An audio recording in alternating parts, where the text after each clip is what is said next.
Sports. We are Baltimore. We are Ohio.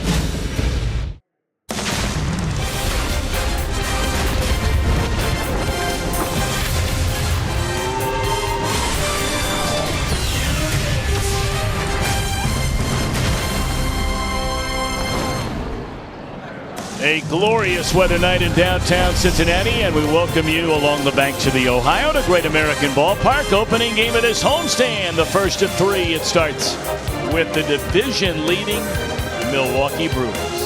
Hi again, everybody, on Bow Tie Tuesday alongside Chris Welsh and Jim Day. I'm Tom Brenneman. Welcome, as always, to Reds baseball. And Reds have had a hard time with these Brewers. They've played 7 times. They've lost 6.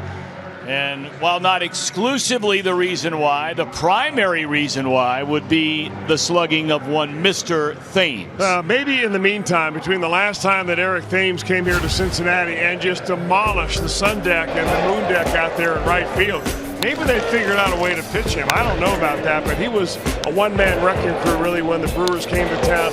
A .440 batting average. He has hit 8 home runs against this Reds ball club. So maybe Tim Alderman's got something waiting for him tonight. We hope so. All right, the guy trying to slow him down has been a pretty dependable pitcher along with Scott Feldman these days in an otherwise very turbulent Red starting rotation, and that would be the right-hander Tim Alderman.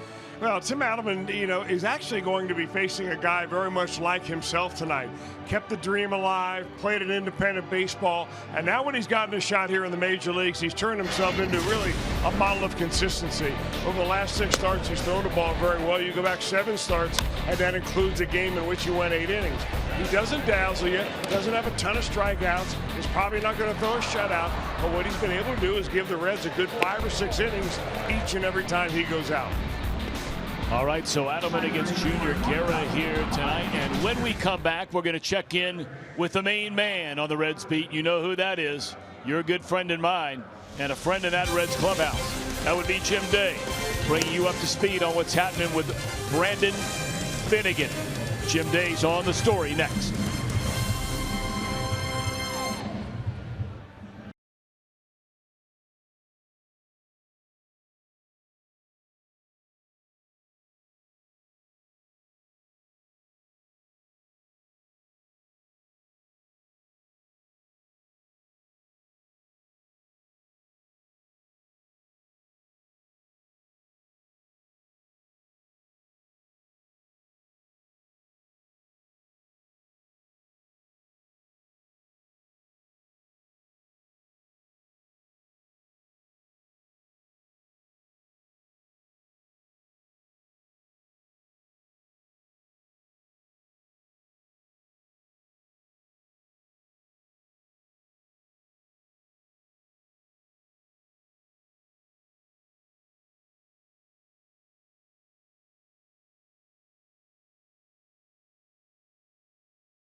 Fox Sports Ohio is brought to you by Chevy. Check out their award-winning lineup only at your Tri-State Chevy dealer.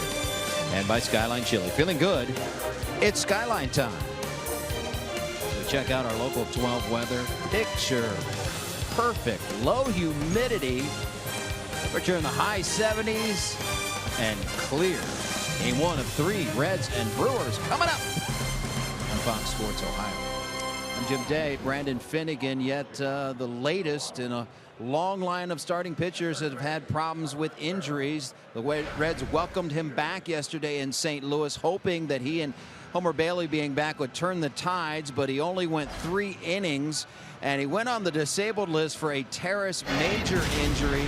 And unfortunately, in this game in St. Louis, he re-injured the same teres major, but in a different part. He came out to start the 4th inning, but could not continue, left the game, had an MRI this morning. It's still unclear whether or not he will go on the disabled list, although it seems imminent. But either way, Finnegan is bummed. I had an MRI last week to make sure everything was a go, and everything was 100%. So, you know, I was ready to pitch, and everything was good from my last injury. So, honestly, this is just a freak accident. Definitely heartbreaking for sure.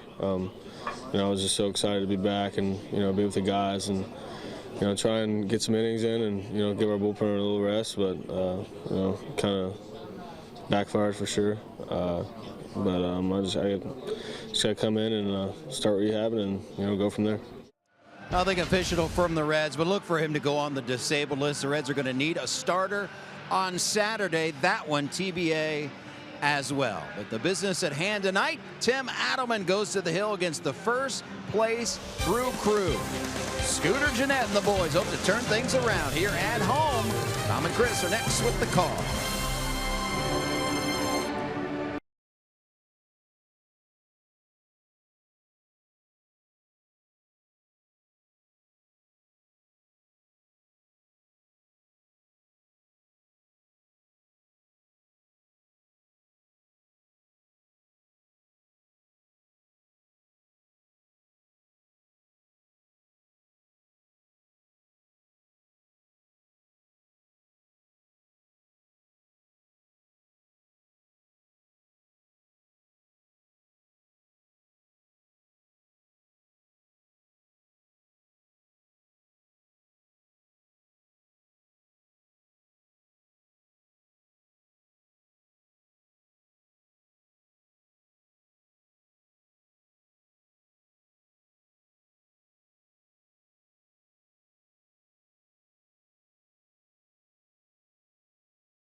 Dependable starter in this Reds rotation amid really chaos the entire year. He will make his 13th start, his 14th overall appearance here tonight. And into town comes Milwaukee. The first place Brewers are led by their manager, now in his 3rd season, 2nd full year. Twice a World Series winning player, and that is Craig Counsell. His starting lineup brought to you by Menards. Sogard, what a story he's been, leading off playing second base. He supplanted Jonathan Villar there. Eric Thames in the 2-hole, and Ryan Braun activated from the disabled list before the game tonight. Travis Shaw from up in Washington Courthouse, Ohio, the cleanup hitter. Santana and Pena behind the plate. Latter third of Broxton, Arcia, Guerra against Adelman. His numbers presented by Mazda, Mr. Welsh. Well, Tim Adelman, as we said in the open, Tom, has been a guy who's been pretty consistent. You know, he's had 2 clunker of games where he's gave up 6 runs in each of those outings. You take those 2 away, that earned run average is much more respectable. You know, he's not striking out an inning per a batter per inning or anything like that, but you know, he keeps the team in the ball game. He knows what it takes to change speeds on his breaking ball. His command on that breaking ball has gotten better and better. And you know, here's a guy that has really earned his way back to the major leagues. And he is so very grateful and thankful for having a shot here to continue pitching at the major league level with the Reds. Well, you know, you used the right word. He has earned his way back. I mean, so many of these other young pitchers without the experience at the minor league level anyway of Adelman, you know, they've had a shot. And yet Adelman, whether it was last year before an injury and now this year after a very rocky spring training, has been a good find for the Red Leg. So here he goes tonight against the division leading Brewers. Sogard looks at strike 1. Playing in his 39th game since they picked him up. Played for many years with the Oakland Athletics, hitting .353 with an on-base percentage of .462, and the beat goes on for Sogard. Craig Counsell was almost speechless when talking about Sogard. He said, this guy, his OPS is Joey Votto-esque so far this year. Well, I mean, he has always been a defensive first infielder. I mean, he was never known for his offense. He was always a really good glove man, a solid kind of player, a Craig Counsell type player, actually. You know, Kai gets his uniform dirty, always in the right spot at the right time, but he's hitting .358. How do you figure that? All right, so here is the aforementioned Mr. Thames, and he has earned that right. 11 hits and 25 at-bats against the Reds this season. In 7 games, he's hit 8 home runs and has 13 runs batted in. And to put it in perspective about the 8 home runs, the 8 home runs by Thames against the Reds, the most by any Reds opponent over any 7-game stretch in the history of the franchise. So in other words, you cobble together 7 games consecutively against the Reds, the oldest team in the history of baseball. No player in 7 games has hit 8 home runs, except for Eric Thames.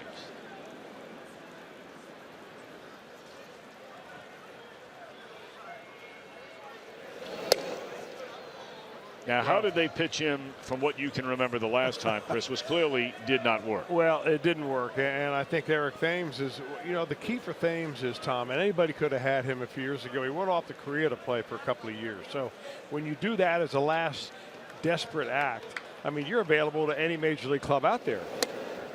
But what he was able to do in Korea was learn how to hit the breaking ball. There's a lot of off-speed pitchers over there, a lot of curveballs, a lot of sliders, a lot of splitters.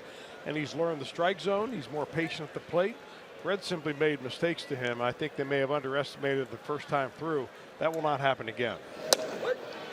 And had a strike 3 called, and a good way to pitch him in his first at-bat of the series, strike 3. Well, they pitched him away, threw a breaking ball, and then got a little front door fastball right here, a little two-seamer with some nice action on it. Perfect placement by Adelman. Manny Gonzalez behind the plate. Crew chief, big Field and Culbreth out there at second base. Yeah, they had some meetings going on before the game. I'm not so sure if the replay is working properly here. Both managers were in conference with umpires.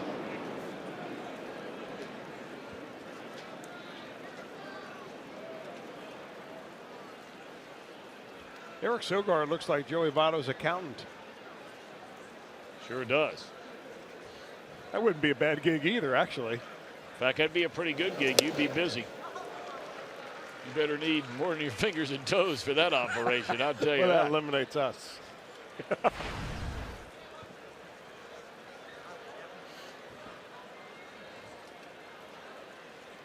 Both Ryan Braun and Jonathan Villar reinstated from the disabled list today. Braun has missed more than a month worth of games, 31 to be precise, with a strained calf. And yet these Brewers continue to stay in first place. They're knocking on the door of 40 days being in first here in this 2017 season after not spending a single day in first place in each of the last 2 years. Not a day. Yeah, I think, Tom, other than the fact that the Giants have been as bad as they are, the Brewers are the biggest surprise in baseball. No one expected this team in a rebuilding mode to be in first place at this point. And you can say all you want about how bad the division is. But first place is first place. And they started out not too well either. They lost the first 5 of 7 games they played. Then they came right back and won the next 6 or 7. And then they went right after that and then lost the next 5 of the 6 they played. So they were up and down early in the year. Craig Counsell's figured out a way to even the keel. And, you know, when we talked to him about it before the game today, he just said, look, it's not like it's any one guy. He said, I know it sounds like a cliche, but we've had different guys get different, you know, hitting streaks and hot streaks for periods of time. He says, you know, right now Keon Broxton is one of those guys in our lineup that's knocking the cover off the ball. He said Thames has done very, very little, if anything, except for an occasional home run here and there. But when you consider the numbers Thames has, 8 home runs and 13 batted in against the Reds, that means in all games except for the 7 against Cincinnati, as Braun is out of there on strikes, that Thames has hit a total of 12 home runs and knocked in 27 runs the rest of the year. Presented by Ford. Peraza still at short, and certainly a big night tonight for Studer Jeanette. Brewers were the team that brought him to the major leagues and made him available for the taking in the final days of spring training, and what a player he's been for the Reds.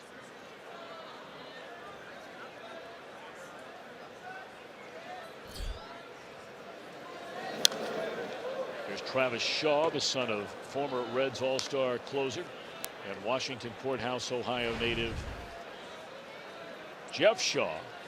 This is his son Travis. Yeah, pretty soon, if he continues what he's done already, they'll be talking about it the other way around. Yes. Oh, you're Travis Shaw's dad. And that would be A-OK with Jeff. Yes. He is that kind of guy. In fact, he would prefer that. I think every dad, wouldn't they? Prefer that? Hey, aren't you Mac Welsh's dad, aren't you? Yeah, you know. oh, no doubt. Luke Brenneman's dad. Right, right. You know, I think that Jeff Shaw was probably the most under the radar and underrated closer that was at the top of the profession for a short period of time I think I've ever seen. I mean, just never really had the kind of sizzle that goes around with being a top closer. Boy, but was he good.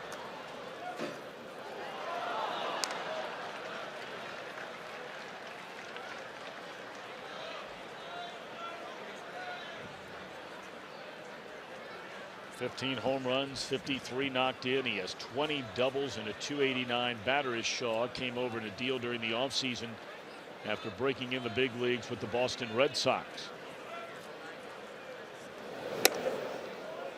You know, on our Tech Talk tonight, we featured Bill Schroeder, who is the color analyst for the Brewers TV, and when he commented on Travis Shaw, he called his swing a slump-proof swing. Now that may be going a little extreme, but he's got a nice flat swing. He really keeps the ball, keeps the bat very flat in the zone.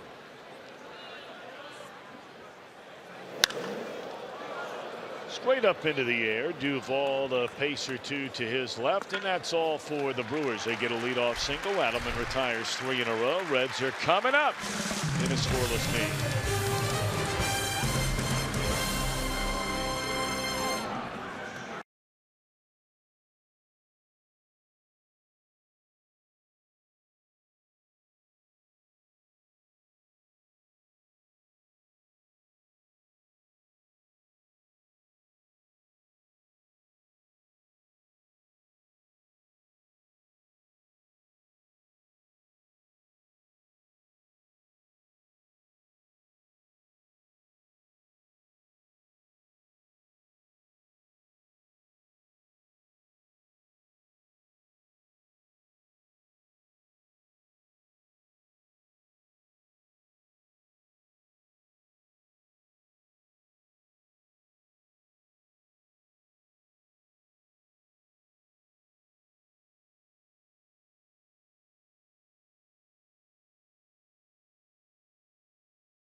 Right back in there after yesterday off is Billy Hamilton in center field. He'll be followed by Scooter Gennett and Joey Votto.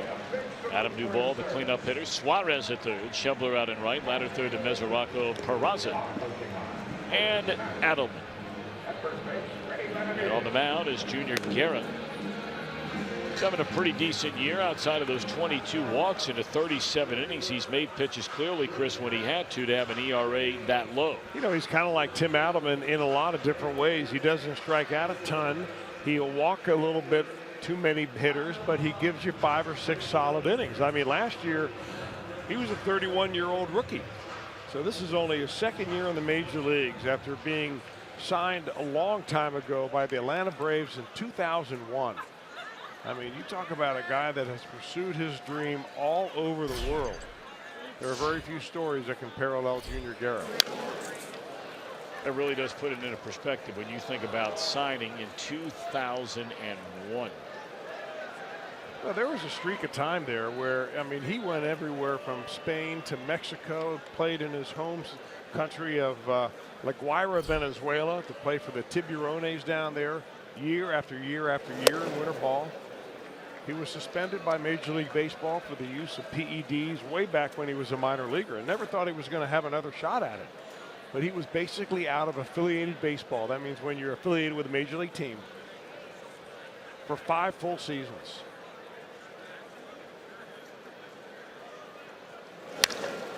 Billy. Ball hit hard by Billy Hamilton, and that one is gone into the first row. A home run by Hamilton.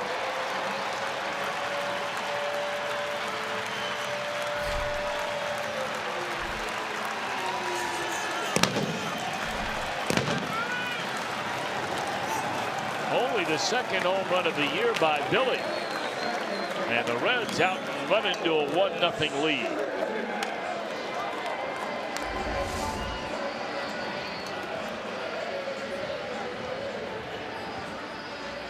Well, he doesn't hit very many, but when he does, he gets around the bases in a hurry. I was wondering here if Billy may keep up the pace on this home run to maybe break the record of the fastest home run trot set this year by Adam Rosales. I don't think he was able to do it right there, but Reds will take it anyway.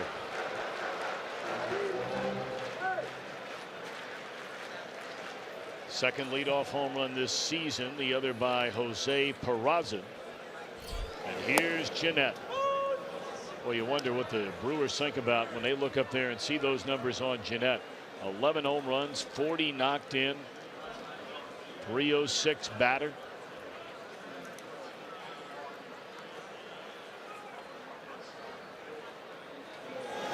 You know what you really wonder, Tom, is do the people who watch him from the front office of the Brewers thinking the same thing as the players? Because oftentimes when you have a player who's been around, he was a favorite among the team and so on, and then he ends up being somewhat unceremoniously moved off the roster. And that's basically what happened with Gennett. You know, some players are like, man, I can't believe that. I love that guy. But there's always reasons why, and you're never going to please everyone.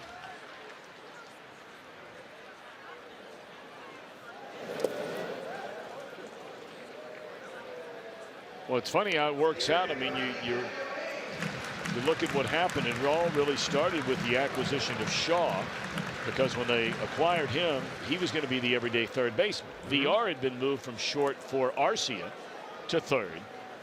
They were moving him to second base, which made Gennett available, and then VR gets hurt a few weeks ago, and Sogard comes in, and he's just been unconscious, much like Gennett with the Reds, and he draws a walk, which will bring Joey Votto to the plate.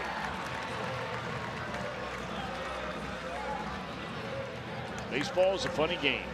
Well, the other thing to know really about Gennett is that he is not a free agent at the end of the year. It's not like the Reds have to re-sign him or lose him. He is arbitration eligible, but he's under Reds control. Joey at 305, 20 home runs, 53 runs batted in. Guys in the Reds Live pregame telling you all about the hunt for a spot on the All-Star team as a National League first baseman, as Votto On the first pitch, lifts a fly ball in right to Santana. Now, really, the one thing that could hurt Votto, and really would be the primary thing for making an all-star team, is if Anthony Rizzo ends up winning the vote. If Zimmerman wins the vote, Goldschmidt and Votto will both go. And Bellinger is going to go either as an outfielder or a first baseman. There's no way you can leave Bellinger off that all-star team. No way. But if Rizzo gets voted in, I think everybody would have to agree, if you started stacking up just numbers, strictly numbers, of Zimmerman, Votto, Goldschmidt, the other two players are on either a first place team or possibly will be a first place team. You throw all those things into the mix and somebody's going to be the odd man out, and this one is way out. I mean, way out of here. Holy mackerel. 3-0 Reds here in the opening inning.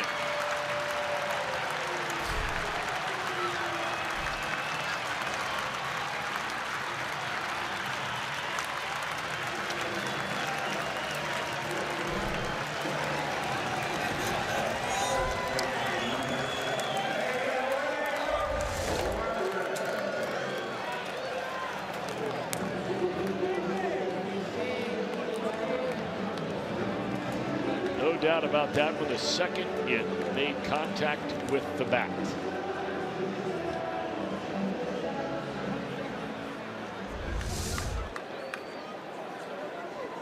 Boy, that sounded good, didn't it?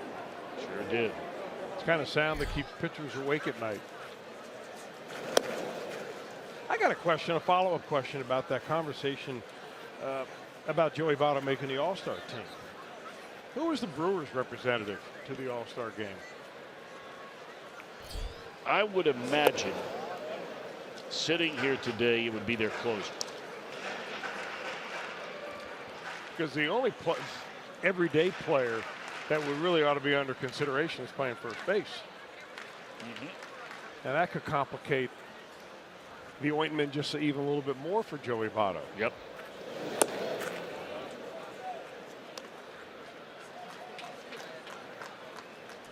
Corey Knebel is their closer. And he's having a great year. Earned run average under 1, and he saved 12. Those are definitely all-star numbers. Struck out almost 2 batters per inning. That's kind of unworldly numbers.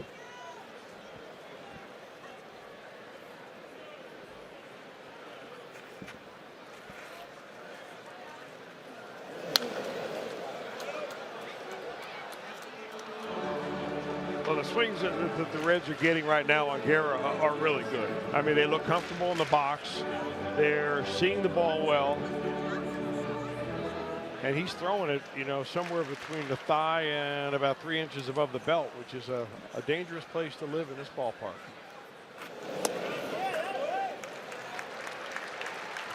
And now a walk to Suarez.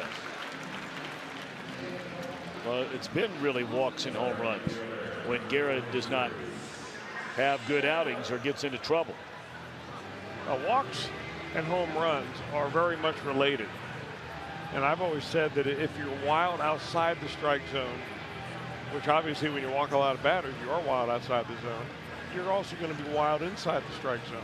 And that's what leads to the homers.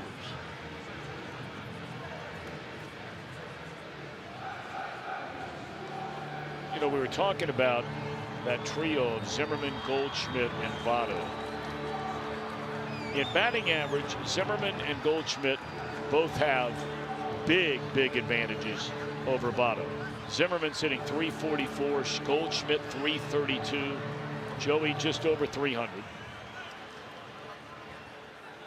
Home runs, Votto leads both players by 1. Goldschmidt and Zimmerman are 1 and 4 in the league in RBIs. Votto ranks 12th. In hits, Goldschmidt is 6th, Zimmerman is 8th. Votto not in the top 10 there. Doesn't it also have a lot to do with who else on this Reds ball club might go? So Zach Cozart is voted in. You know, the Reds have their representative.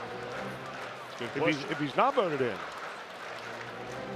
Now Votto has a better on-base percentage than Zimmerman, but Goldschmidt is better than Votto. Goldschmidt's on-base percentage is almost .450 so far this year.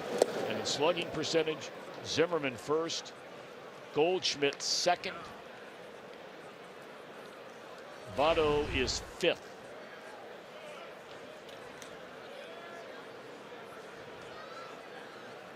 No question, all three players deserve to go, and all three players probably will go if Rizzo, who's not in nearly the same statistical category as any of those other three, gets voted in.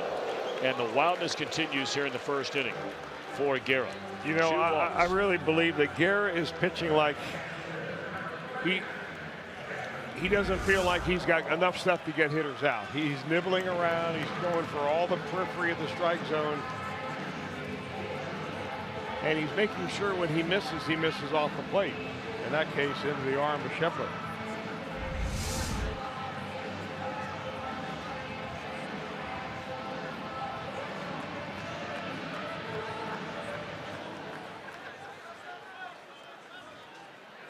So the Reds trying to add to a 3-0 lead. Mesoraco is the 7th Red to bat here in the opening inning. 2 walks, a hit batter, a pair of home runs. Hamilton to lead off the game, and then Duvall with a man aboard here in the inning. Now Mesoraco. First and second, 1 out. Strike 1.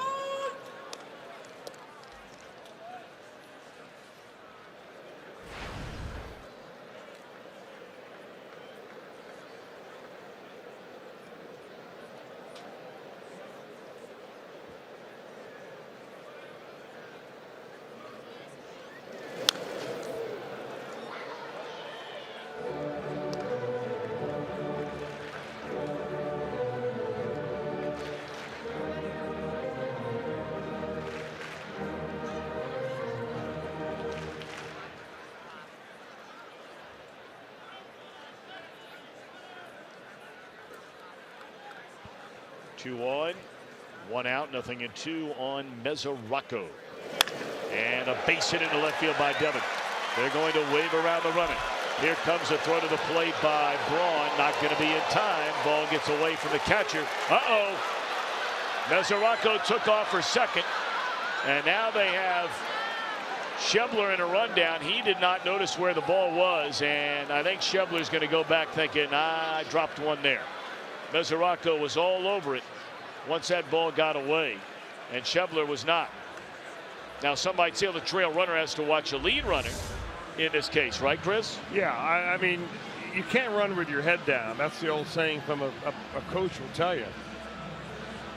The throw not in time. It actually hits Suarez as it goes by, and Mesoraco's got his eye on the ball, not on the runner ahead.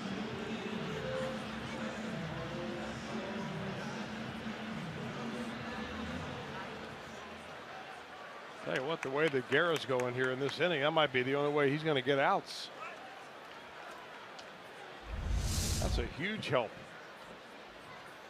So the Reds out to a 4-0 lead. Now Peraza. And Jim Day, you made an interesting observation before this at bat, which we will get to when we come back. Fly ball to left, but a big first inning for the Redlegs. They get a pair of home runs. Billy leading off. And then Duvall with a man aboard. 4-0 Reds in the first of 3 against the division-leading Brewers.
mentioned Feldman and Adelman, Chris, have thrown the ball very, very well. Take a look at the rest of the starters outside of that duo.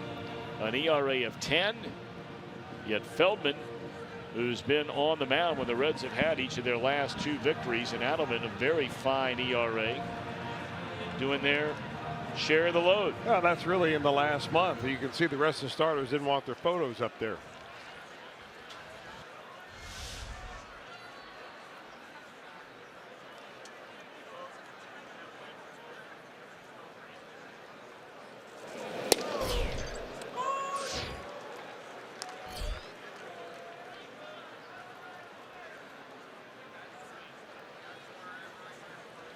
Nothing ball game. Domingo Santana to lead things off for Milwaukee. Adelman allowed a single to the first batter of the game, Sogard, but then retired Thames, Braun, and Shaw in order. Well, I tell you, this Milwaukee team, they got some big dudes on this team. I'm not so sure there's a bigger human being outside of Judge with the Yankees than that Aguilar is hanging out in that dugout. He walked into Mark Stowe's office when I was sitting down there talking to Craig Counsell today, and you'd have thought Andre Smith walked in the room. Well, Tim Adelman doesn't care. Figure they come, the more wind they provide when they swing and miss at his fastball. Aguilar is a big dude. Oh, you got to see that dude when he stands up. Yeah. Nice 4-seam fastball at the top of the zone. You know, the one thing Adelman and Scott Feldman have in common is that, you know, they can really pitch to a scouting report because they have some good command. Hooked into left field, and that ball will fly into the seats. So Manny Pena clubs his 5th home run of the year, and the Brewers are on the board. It's a 4-1 ball game. You know, if you're Tim Adelman, you're thinking, all right, you know, that is a product of Great American Ballpark, that home run. He actually was full a little bit. It looked like he got it out on the end of the bat, but just enough to get it out of here. But, you know, as long as you don't walk a lot of batters, you can give them up. You can give up a few solo shots. That's not going to kill you. He didn't get fooled as much as I thought he did. Pretty much right on it.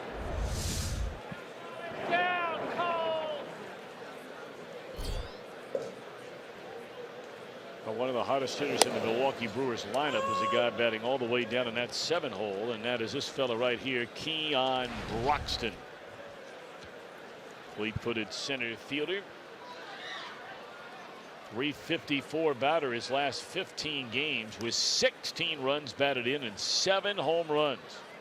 Only Cody Bellinger of the Dodgers has more home runs over the last 2 weeks plus than Broxton.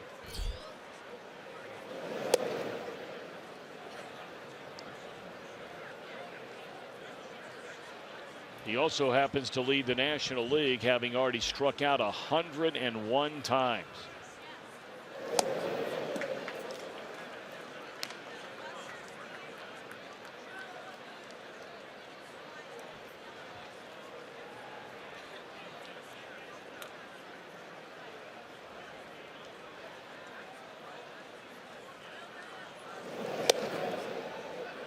Two and two. You know, he really never gets his hands back all that much, Broxton does, and you see where they're trying to pitch him, which is away, away, away. Big swing and a miss, and that's 4 strikeouts early on here tonight for Tim Adelman.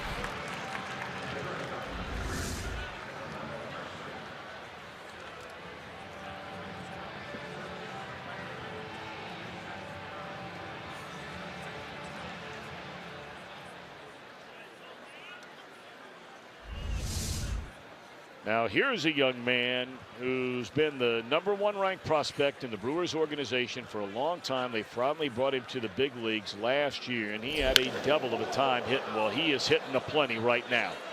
And that is Arcia, and he has gone yard. This guy's starting to put up some pretty good numbers.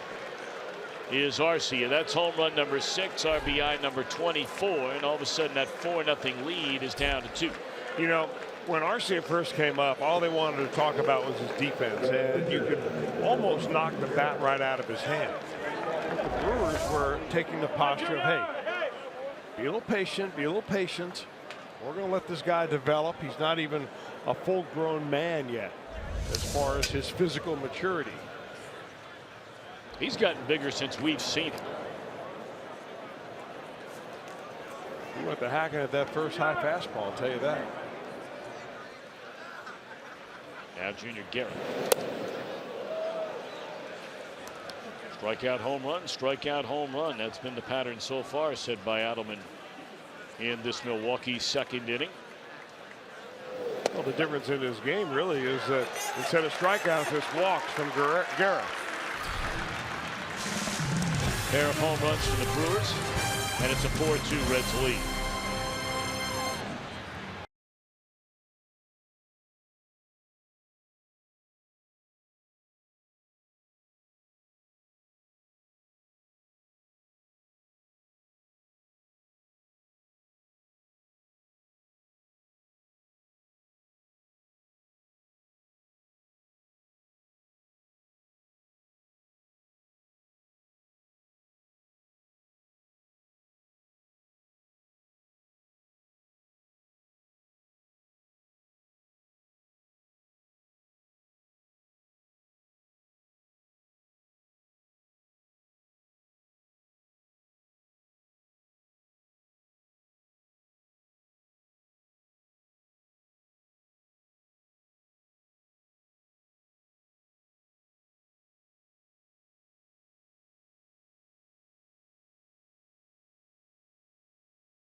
Friday night, they'll be here Friday, Saturday, Sunday.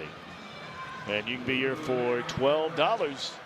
The Reds and the Cubs at Great American Ballpark.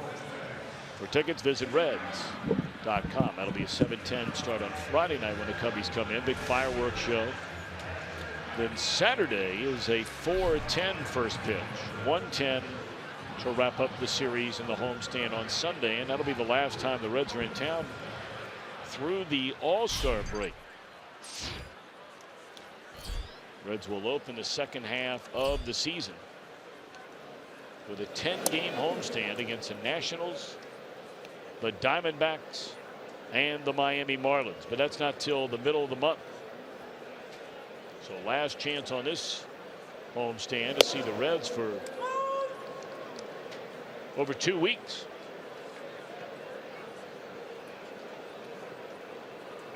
First of 3 here tonight with the Brewers in town, and a 4-2 Cincinnati lead as Adelman leads things off in the Reds' second inning. 2-1.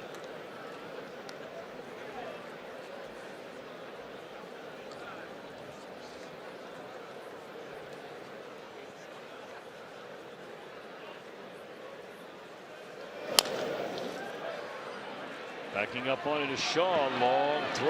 Boy, that's a strong arm. That's about as long a throw as a third baseman can make.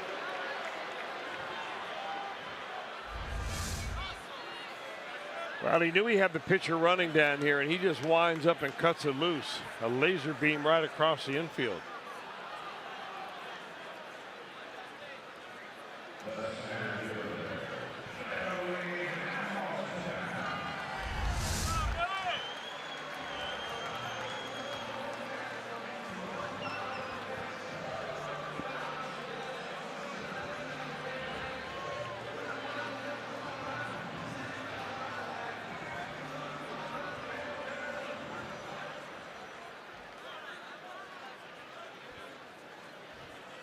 Now the batter is Billy Hamilton. He led off the first inning with a home run to the first row in right field, his second of the year. I wonder if we got a time on Billy running around the bases in that home run. Maybe we'll go have one of our truck guys go back and look it up and see if we can get a number on it.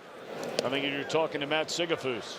And really what I'm looking for is where does it compare with the home run that Adam Rosales hit just a couple of days ago, where he went around the bases on that home run, out of the ballpark home run, at 15.88 seconds.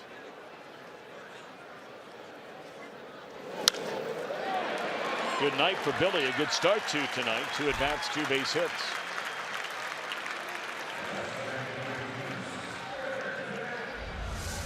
How you like this little dance? I want to see more of it. I'm with you. Guys having fun.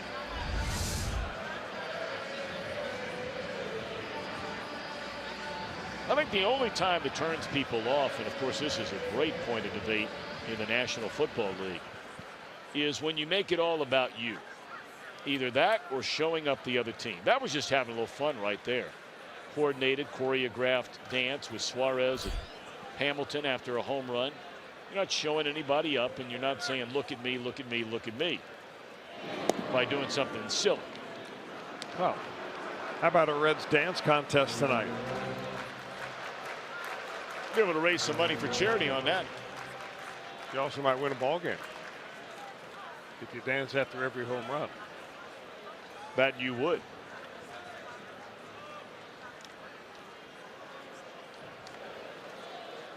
Well, Scooter's been dancing 11 times so far this year. Billy, 31 stolen bases, still the league leader. Been thrown out 5 times, although those have been really stretched out, those opportunities even to steal, for the better part of 3 weeks.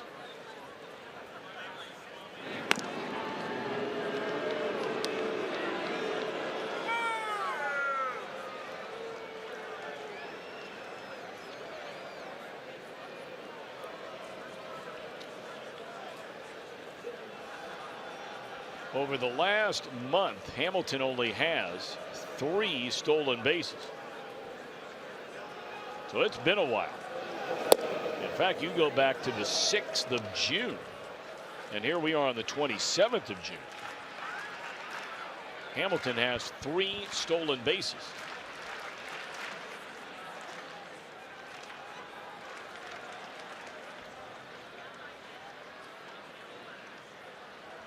Scooter walked his first time up, scored on the Adam Duvall home run.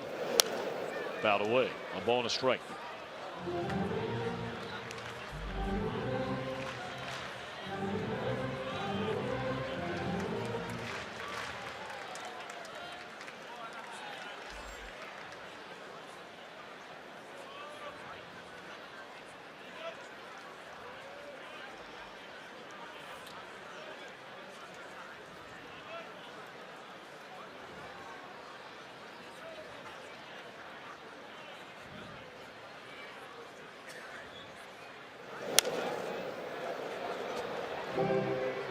One and 2. Brewers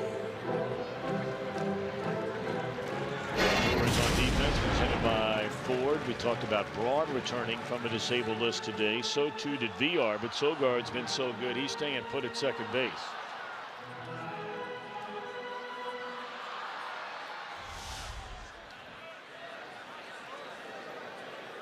Braun, a former National League most valuable player. I mean, to think conceivably how much better this Brewers offense could be if Braun just does what Braun normally does. And he's coming off an excellent year in 2016. Well, the way he swung the bat in his first at bat, you can tell that he's really not up to MLB speed. He chased a couple of bad breaking balls, but I mean, a guy who's been an MVP, you know, several-time All-Star, you know, he can only, you know, he's going to get hot at some point between now and the end of the year.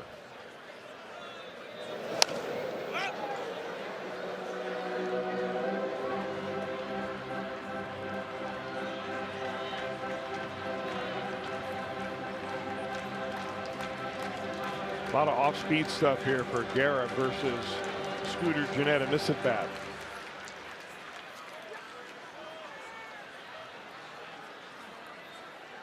Guerra looking for the ground ball double play to keep Votto from coming up here in this inning.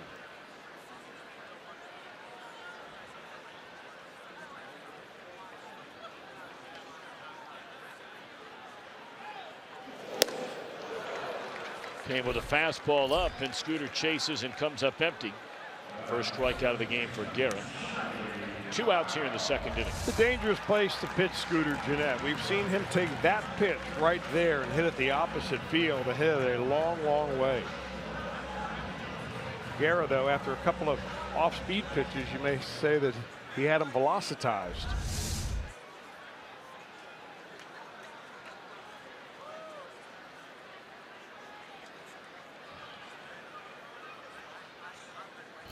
Votto flied out to right on the first pitch of his first at bat in the first inning.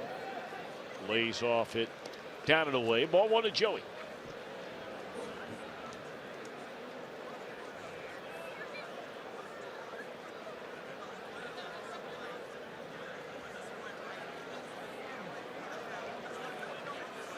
Nice seats.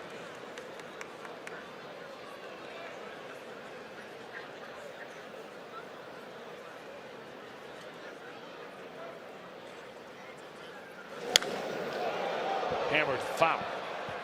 We had a little sneak preview into the glove of Junior Guerra, and you can see him split his index finger and his middle finger apart. That's a splitter. And he developed that, of course, by the 5 or 6 years that he was out of organized baseball. And he accredits that pitch really to the reason he's back in the major leagues. Although when you throw it above the belt, it sure doesn't do much. You split your fingers like that, you throw it, has very little spin. And the less spin it has, the more it's going to sink. That's the theory behind that pitch.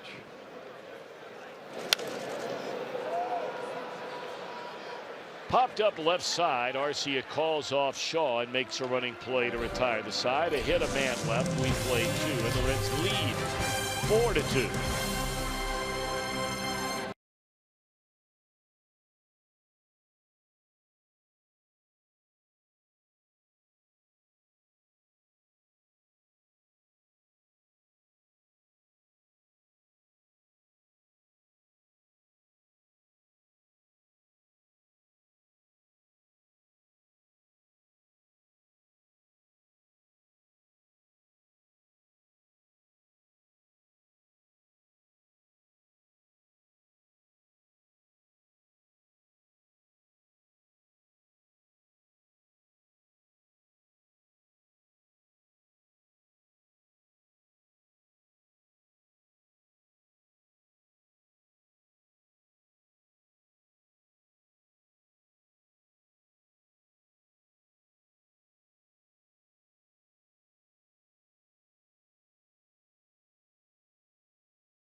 The third inning. We've documented many times that Tim Adelman kept his dream alive in the independent leagues. And we were wondering, you know, there's some mixed feelings about independent league baseball out there. We were wondering what pitching guru Brian Price thought about the independent leagues. And he says it's one of the greatest things ever invented in baseball. It's a great place for guys like Adelman to go find themselves, because when they're in a system, they have a fear of what if, and they don't really let it fly or try to make drastic changes as a pitcher. So you can go down in the independent leagues, find yourself, make some drastic changes, and if you catch fire like Tim Adelman did, except perhaps this at bat, then you can find your way back into the system, and in this case, to the major leagues. It's a great point right there, Jim. You know, I think the other thing the independent leagues do, it does the same thing that a lot of college summer baseball leagues do. It gives people who live in small towns, in somewhat rural areas, kind of a sense of, I don't know, of unity, of having their own team. And they go out and you know, these guys in independent leagues, they're not making much money at all. I mean, they're not even making enough money to rent their own place most of the time, so they stay with host families. And it's a great community involvement idea. I'm not really sure how it ever started, except to keep the dream alive. And it was from the New Jersey Jackals, where Sean Pender got a word from their coach saying, hey, that kid Tim Adelman that you recommended go down to Georgetown, well, guess what? He's throwing 94 now. Come on out and take a look at him.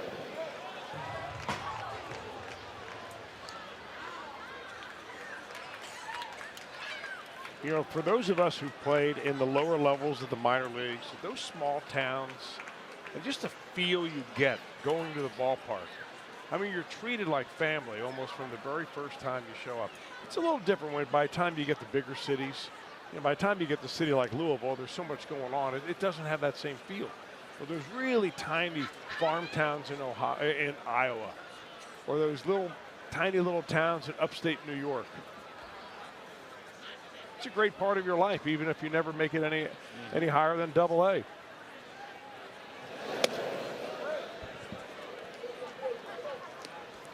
2-0 the count on Thames, who struck out his first time up.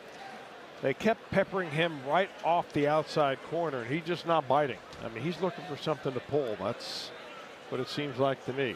And I beg your pardon, it's 2-1 the count on Thames. In the air down the left field line. Looks like this is playable. It is for Duvall. Sogard bluffs tagging up. Duvall already a reputation of a very strong and accurate arm. One out in the inning, and here comes Ryan Braun, a strikeout victim, his first time up. Now, so far so good for the first two times through the order for Eric Thames and the Reds pitching. I'm sure that Mac Jenkins, who, you know, along with Bo Thompson and Julio Murillo, they're in charge of kind of preparing the scouting reports that come in from the guys in the front office. And Mac does a good job in figuring out the strategy of how to pitch these guys. Spends a lot of hours doing it.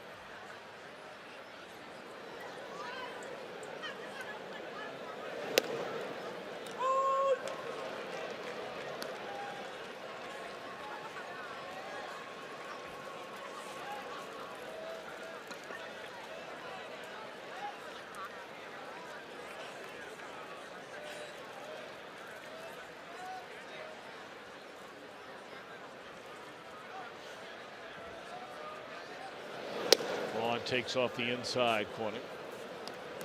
You know, you sit around and you talk to Craig Counsell and you say, simple question, how are you guys doing it?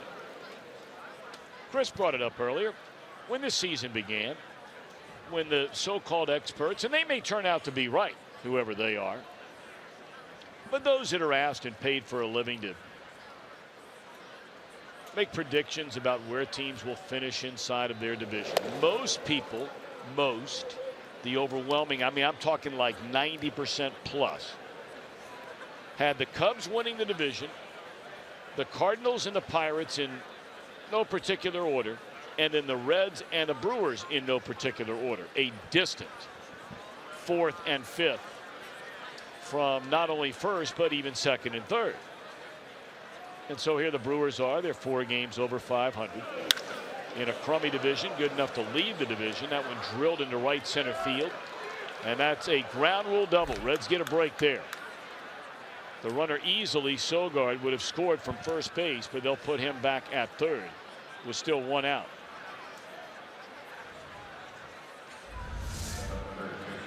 Well, the Brewers lineup, like a lot of good ones we talked about in these terms when we played the Nationals, deep lineup. Well, you're still only in the, you know, 3rd, 4th, and 5th spot here. But as well as they handled Braun the first time, he's the one that makes the adjustment first. So runners at second and third. That's tying run out there at second base. The Reds had a 4-0 lead. It's down to 4-2, and here's Shaw's fly to center. But Counsell will look you right in the eye and they'll say, well, you start like you generally do with your rotation. And he said, look, Anderson and Nelson are not two of the biggest names in baseball. He said, but they've been two of the best starters in the National League so far this year. Anderson a 2.9 ERA. Nelson a 3.5, gobbling up a lot of innings. Both those guys already closing in on 100 innings pitched this year. It's hard to believe. Says, then you look at our closer. He said, elite closer. He said, we had some problems in the bullpen, which we believe now we've gotten straightened out. We brought a starter from the minor leagues, a left-hander, to be our left-handed setup man down there. And then he said, it's cliche-ish, but from an offensive standpoint, different guys have gone through different hot stretches, and a lot of different guys have carried the team. Shaw's been very consistent after a somewhat slow start. Thames really up and down. Sogard a huge lift. Santana's knocked in 40. Talked about Broxton, how hot he's been, along with RC at the bottom of the order.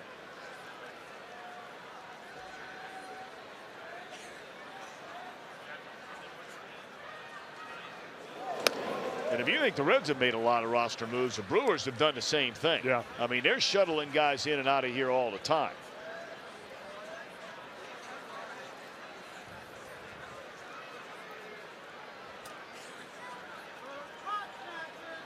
They have 7 players from their opening day roster that are no longer on the team.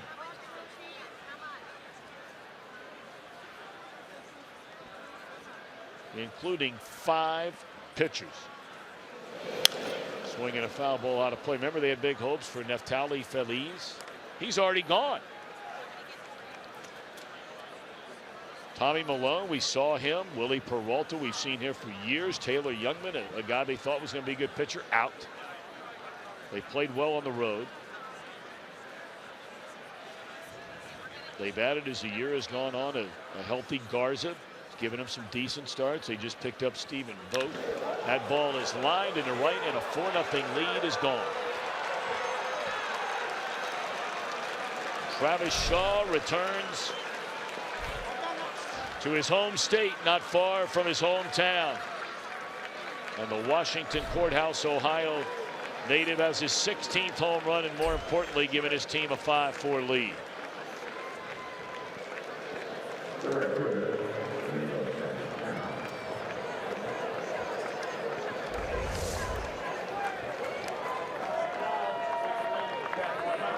Well, look at the reaction of Devin Mesoraco. Doesn't even want to look at. He'll look away. And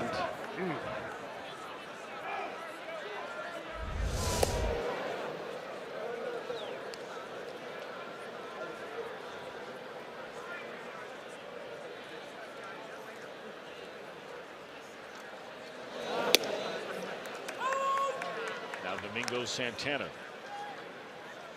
Yeah, these numbers for Shaw are getting all-star worthy. 16 home runs, now 56 runs batted in.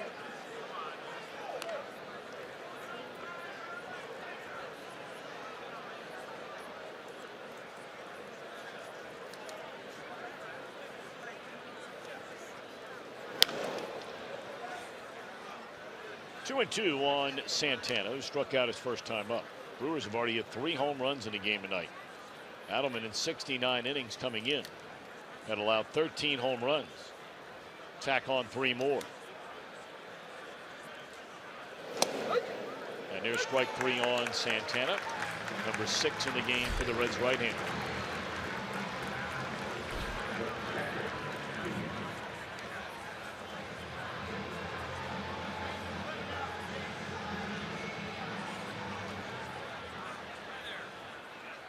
you had to figure that these two teams with good offenses, small ballpark, weather heating up a little bit, pitchers that have made their way out of the independent leagues, that's a formula for some offense. You didn't know that we're going to see 9 runs in the first 2.5 innings.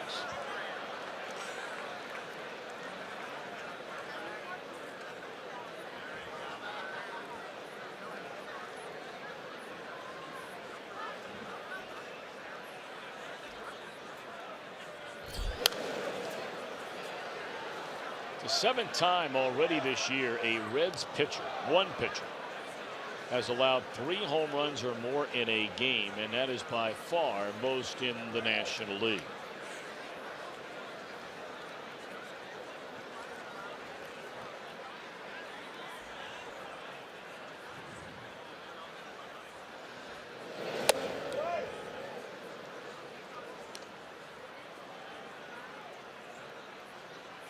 We've seen this guy swing a good bat against the Reds this year. Yeah, look at those numbers. Man. I mean, it seemed like everything that left his bat was a missile somewhere. Well, we saw him earlier this year, and he's picked up right where he left off with a home run his first time up tonight.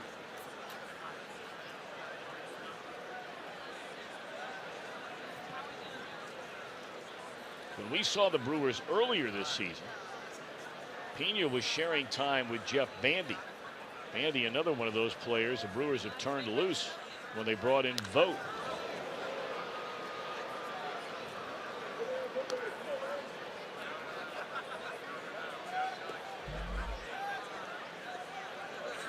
Pena was a guy that broke into the majors last year for the first time since 2012. Of course, in the meantime, the Brewers had Jonathan Lucroy behind the plate. Nobody else got a chance to catch. And then when he did come up, he was a backup player to Martin Maldonado. But all that patience finally paid off here. He was outrighted by Kansas City and then landing eventually in Milwaukee for a player to be named later in a trade that included Francisco Rodriguez. There's ball 4 to Pena. It's the first walk of the game by Adelman. He has hit a batter. In fact, that was the first batter in this inning so good. You know, Pena hit a home run off him his first time. It just seemed like when he got ahead of Pena there, I think it was no balls and 2 strikes. I mean, he just started nibbling away like, you know, he was afraid to throw the ball over the plate to Pena because Pena had already taken him deep once. And believe me, you could get like that, especially in this ballpark. You got a little bit gun shy, but the more defensive you pitch, the more dangerous it becomes. It's the guy you were just talking about, coming out to visit the mound, and Reds pitching coach Mac Jenkins. Now, that's one thing, developing a strategy to get the hitters out. It's another thing having your pitcher actually be able to follow it.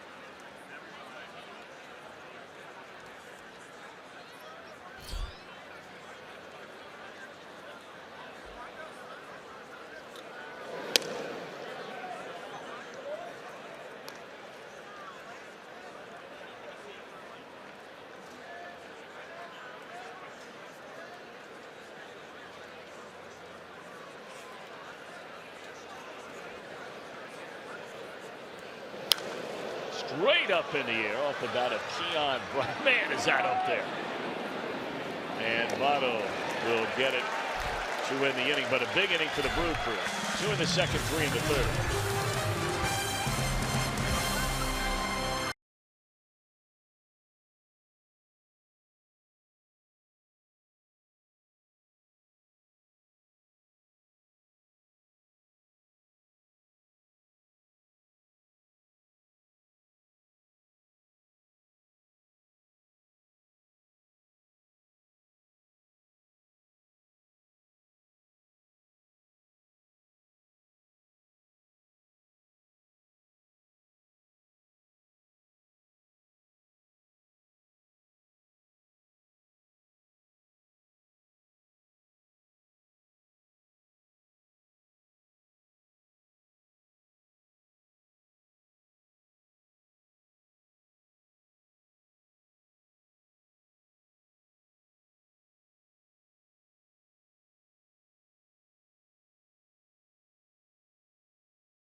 to have hit 10 or more home runs, driven in 40 or more runs. You got the Astros and the Nationals with 4. But the Reds, 5 of them. It's only the second time the Reds have had more than 3 players with 10 or more home runs, 40 or more RBIs this early in a season. You got to go all the way back to 1969. And boy, what a lineup that team had. They had 5 players this same part of the year. 10 and 40 plus. Lee May, our main man. Tony Perez, Bobby Tolan. Boy, what a talented player he was. The great Johnny Bench. And Alex Johnson. You remember him, Big AJ. Alex Johnson. That guy could hit. They had a lot of guys on that team that could hit. Didn't hustle all the time, but he could hit. Really hit. And what about the Big Bopper? One of my all-time favorites. That would be Lee May. Fly ball right field. Duvall homered his first time up. It's a pop-up this time. 1 gone in the Reds' third with the Brewers leading by a run. And if a Red hits that Toyota sign out in right center, Thomas Carnes tonight from Middletown, Ohio. Will win that beautiful new Tundra you see each and every day at Great American Ballpark. You can see it driving down Mering Way. Register for your chance to win at an upcoming game, this time by your Cincinnati and or Northern Kentucky Toyota dealer. Here's a Eugenio Suarez. Jim Day, you had an interesting observation before the game about Suarez and Peraza. Yeah, it's not often that you see a pitcher, a catcher, an umpire, and a batter all from Venezuela. But when Suarez and Peraza are up there, that's exactly what you have with Manny Gonzalez behind the plate. Very interesting. Yeah, he is the first ever umpire from the country of Venezuela. He broke into umpiring when he first got the call up as a fill-in in 2010. Became a full-time member of the MLB umpiring staff in 13. High drive right center, and this bad boy's tied up.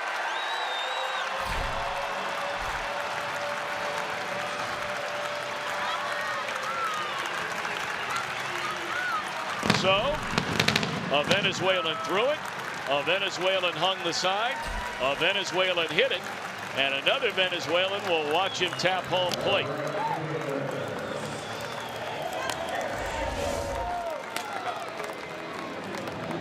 Boy, I mean, look where Guerra's throwing the fastball.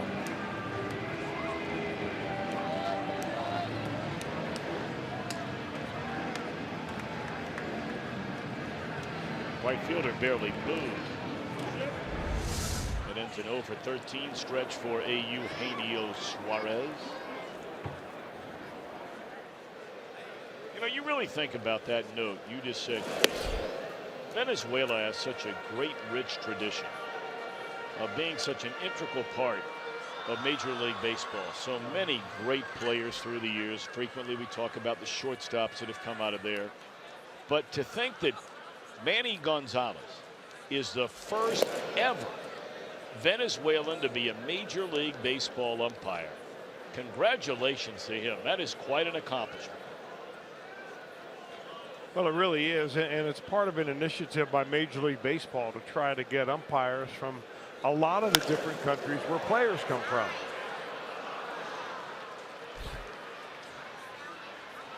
I think it was on this recent road trip that we saw an umpire. I have to go through my scorecard to see who it was, Tom, but the first umpire in the major leagues from the Dominican Republic. I believe that was in the Washington series, if I'm not mistaken. Maybe on Ramon Friday. de Jesus. Yeah, was that Friday night? That was on, yes, Friday night. Yeah.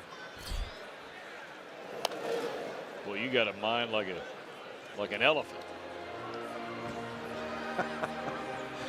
No one has ever said that to me before. I mean, that's a trap door in there now. Like a steel trap, No right? doubt about it.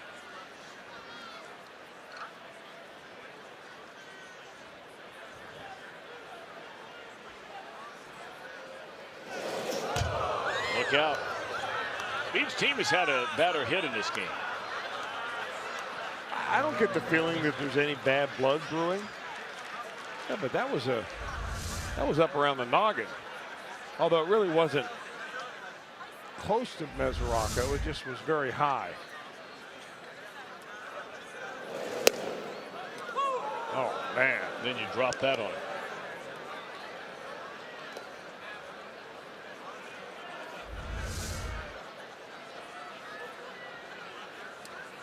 Look at Pena at the very end try to bring that frame job down. And now, Pena will get credit for that. We talked about framing a while back. Remember we had that conversation? Sure. And Pena actually gets credit for framing that pitch that will show that it is actually too high and out of the strike zone. But because the umpire called it a strike, they give a credit to the catcher rather than point out to the umpire the pitch was too high.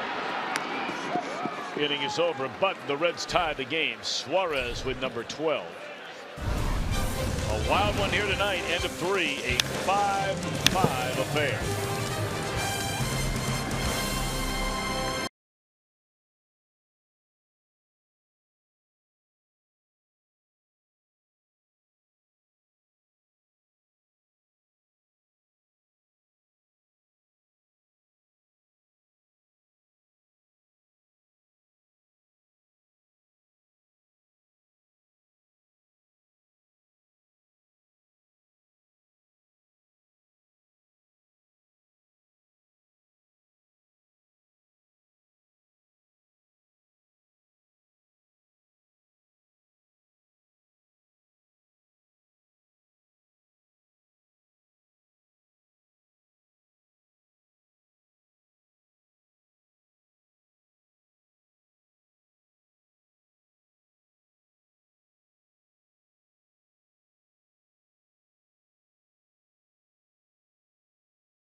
We need your help. Couple of more days left with the Esurance MLB All-Star Game ballot. You can vote at Reds.com/vote. And of course, the 88th Major League Baseball All-Star Game presented by MasterCard comes your way July the 11th from Miami, Florida, live on Fox.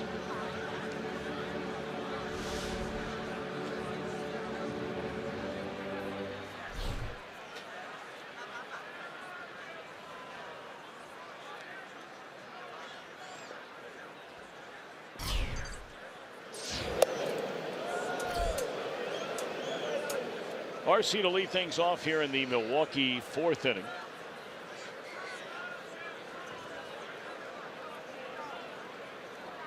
Oh, and 1 count on Arcia and a foul ball. Arcia hit a home run, number 6 of the year, in the 2nd inning. Well, you can see that he's very fond of the high pitch. The home run that he hit was the pitch up in his eyes. That last pitch that he grounded foul was up around his eyes as well.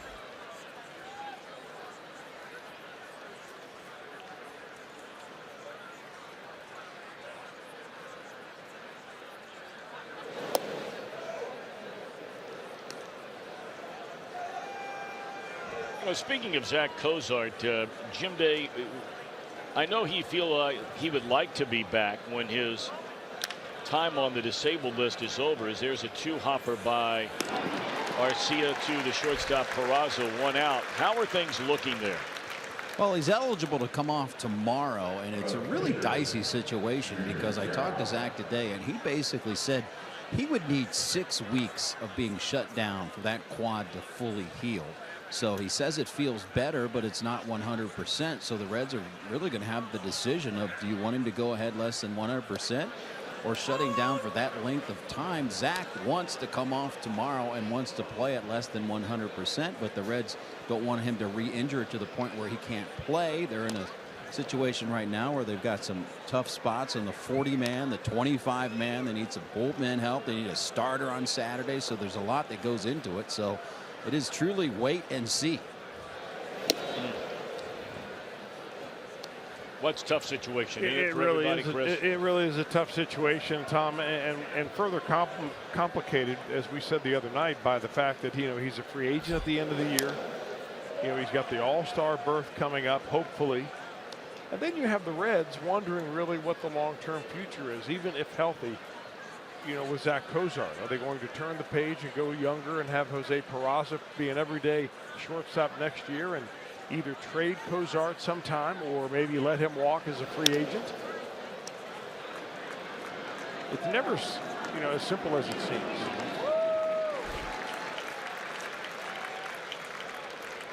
And look, the Reds will never admit it, but you can rest assured that,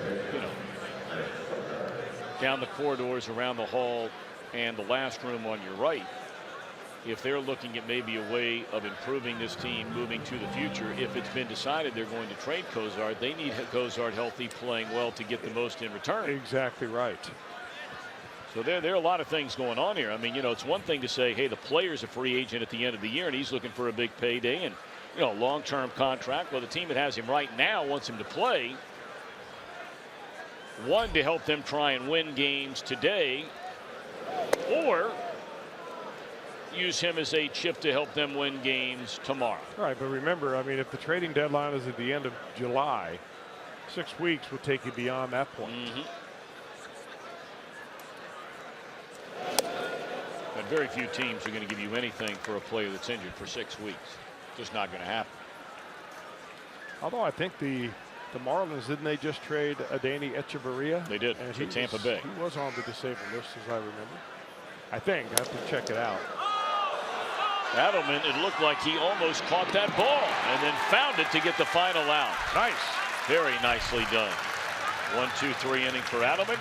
Let's take a look. Did he almost catch this thing? I don't know if it hit the dirt or not. We'll look at it when we come back.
The Nationals bring in another big name player. Chris, we were talking about this before the game.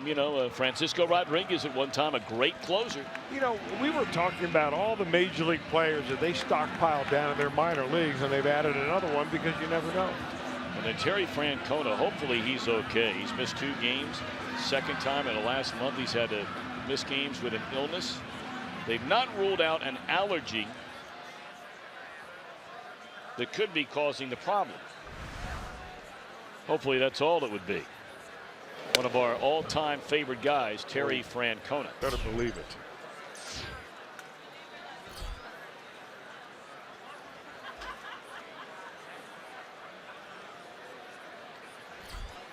Jose Peraza to lead things off, and straight up in the air. Peraza has seen 3 pitches in 2 at-bats, and both pop-ups.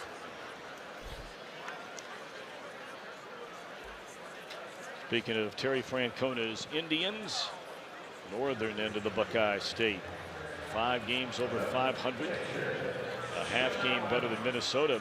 Kansas City, the team that's really come alive, all the way to 500 and only 2.5 out of first.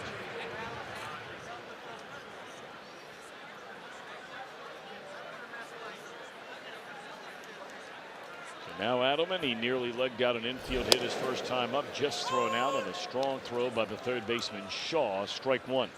5-5 game. We're in the bottom of the 4th.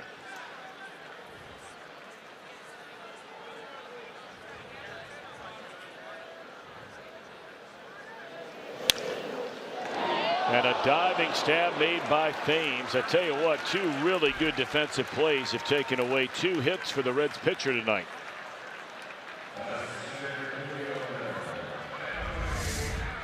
Now, Adelman's batting average doesn't show it, but he swings the bat pretty well.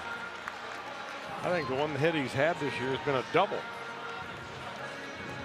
Nearly gets another one going down the right field line, except for Thames being there.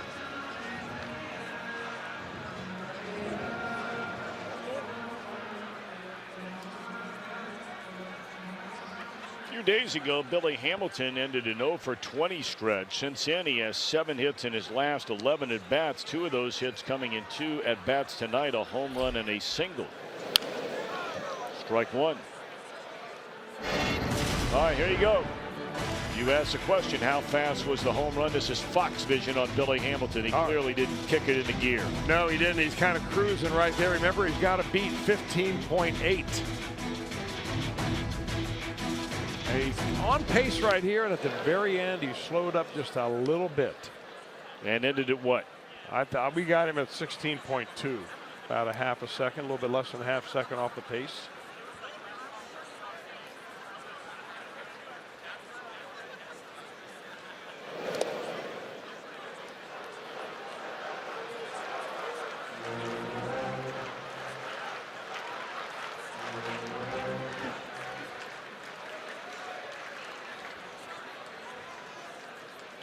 Reds have 3 home runs in the game tonight. The Brewers have hit 3 home runs in the game tonight. It is 5-5. We're in the last of the 4th. Fastball high and tight. 3-1 to Billy Hamilton.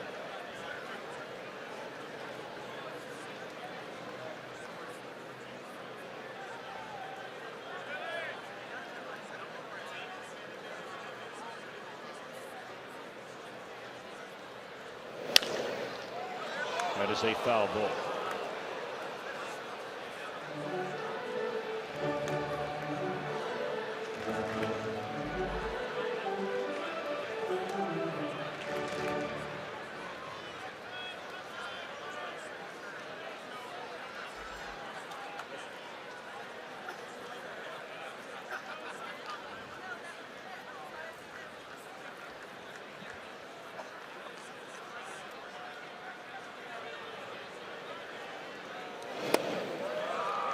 Hamilton going on strikes, and a 1-2-3 inning, the first of the game for Guerra.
brought to you by Cincinnati Children's, changing the outcome together, and by your local Ford dealer, Ford. Go further. We always send out a big hello to those watching at Cincinnati Children's Hospital. Hope you've had a great day and pray for a better one tomorrow. Today, Cincinnati Children's Hospital for the 7th consecutive year. It was announced earlier today that they are ranked as the #3 children's hospital in the United States of America, and the only children's hospital to rank in the top 5 in more than 10 specific areas of care. We are so fortunate and so blessed to have such an incredible place in our great city. Michael Fisher, the longtime president and CEO of Cincinnati Children's Hospital.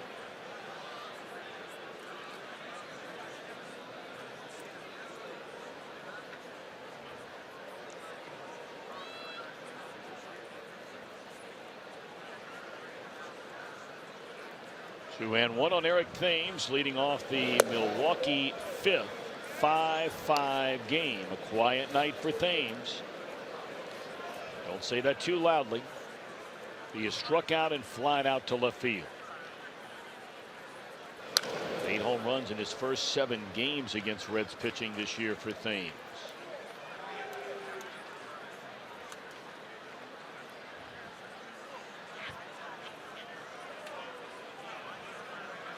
You know, congratulations to a lot of youngsters who are here with some of their family members tonight. Tonight is one of those straight A ticket nights. There's ball 4 to Thames, where kids in and around Cincinnati who get straight A's get free tickets to a ball game. Congratulations to all those kids, including the Reds, for keeping that program going for so very long. I'm not sure when it started. I remember actually going to some games back in the elementary school days. So you got straight A's? No, actually they belonged to my neighbor. Wait, you just tied that together, like implying I remember going to games. Well, he was home studying, so I took the tickets.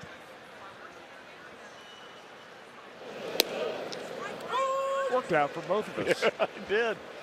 Gave him a little extra study time. Wasn't encumbered with some trip to a ball game, for crying out loud. And you're the beneficiary. That's a good deal. That's what friends are for. Absolutely. No, I'll bet you were a guy. I'll bet you did get it. Didn't you get straight A tickets? No, I did not get straight A tickets. I tried. Not hard enough, according to my parents.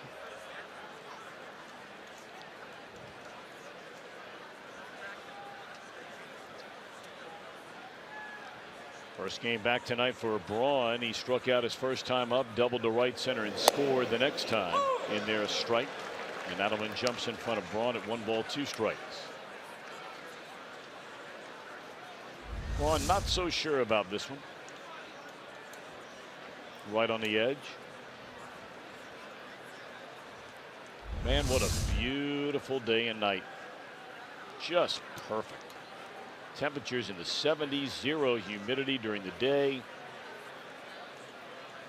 My grandfather used to say, good sleeping weather tonight.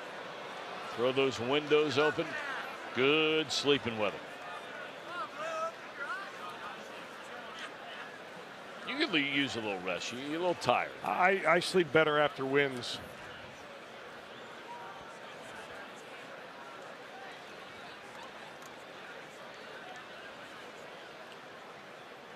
Although sometimes this year with the Reds' travel schedule, they've been arriving at certain cities very, very late. Yeah. They weren't too late last night, but you have to sleep fast. Well, I tell you what, you're not going to sleep much sitting next to Jim Day on an airplane. There's one, and they turn it over. And after a leadoff walk, just what the doctor ordered there. You know, every time we see the Brewers, it just makes me think of you-know-who. The one-time Reds manager, coach for the Brewers for a long, long time. Jim, you have any idea who that might be? You're probably speaking of Jerry Narron. I am. Baseball guy. Jim, can you tell all the viewers, because you've been through this routine many times, and it's funny every time you do it, but can you tell everybody where the baseball guy thing originated as applied to Jerry Narron? Well, he kept saying it in interviews, and I think it started with Tom's dad, Marty. That was the day he got hired, I think, right? Oh yeah, absolutely, yeah. You know, that is correct. Going back to the day he got hired, he just said, "I'm a baseball guy." He told his dad, Tom's dad, one time, "I don't know much about politics, Marty. I'm a baseball guy." And what was it he said that he wanted on his gravestone? He said it'll say on my gravestone, he believed in God, pitching, and defense. But then he had words or descriptions that always ended with guy to describe what kind of player somebody in his lineup might be, right? Oh, he had all kinds of them. Yeah. So what were some of those? Got to have a speed guy, energy guy, keep the line moving guy, get it to your power guys, and you got to have a glue guy.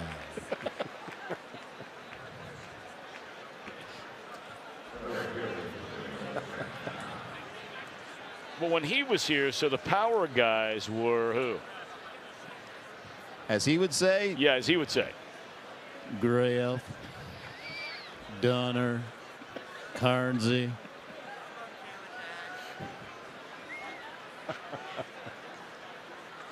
One on in a 5-5 game with 2 outs, and that one is looped into right field, foul. And then who are some of his speed guys? Fraley. Ryan Freel. Keep the line moving guy was Case. Sean Casey. Didn't have many stuff guys on the mound. How about a glue guy? Richie Arilla. This is like an act that you guys have rehearsed, isn't it? In the back of the airplane. I think these people want you to get back to the game. And pitch down low, 1-1. Golly day, I could listen to that stuff for days. Good stuff there, Jim Day. Thank you. Take that on the road, Jim Day, along with the Pete Rose. The Pete Rose stuff. You do the Jerry Narron bit, and some other things Jim's always got up his sleeve.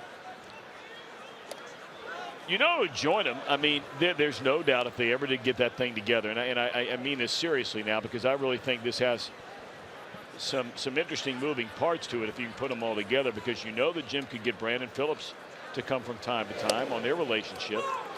The relationship he's had for many, many years now with Joey Votto. I mean, how cool would that be? Jim, Joey, and the Hit King, right?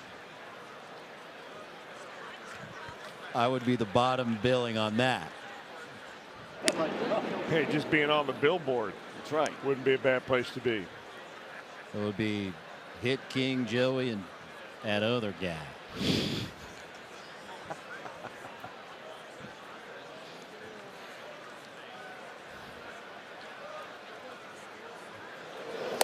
Swing and a miss. All right, now coming up for the Reds, real quick, Jim Day. Jeanette, Votto, Duvall. How would you quickly describe that trio? Jeanette's an energy guy. Joey's keep the line moving. Duvall's a power guy. And they're coming up.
a great value this season. The Kroger Meal Deal.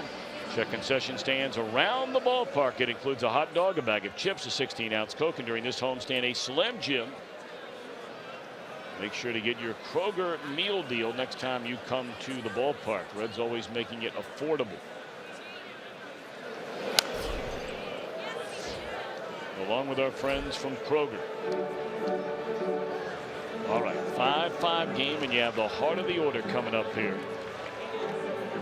After a lot of early scoring, both pitchers have settled in a little bit. Adelman had his first perfect inning. That was in the 4th. Guerra, his first perfect inning, came in the bottom of the inning. And Jeanette drives one into right center field. That'll fall in a base hit. Broxton over to get it, and Scooter will slam on the brakes. Wow, did Broxton get something behind that throw with all his momentum taking him towards the right field corner. He's played on the same ball club with Scooter Jeanette enough to know the Scooter oftentimes is not just satisfied with a single on a ball like this.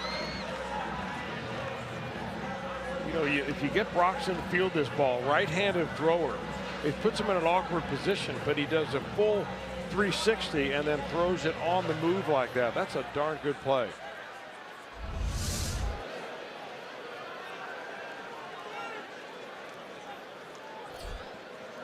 So now Votto, he's 0 for 2, is fly to right and popped up to shortstop.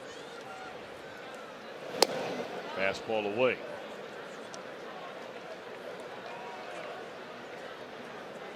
So he scored a run. He has a hit in now 6 consecutive games.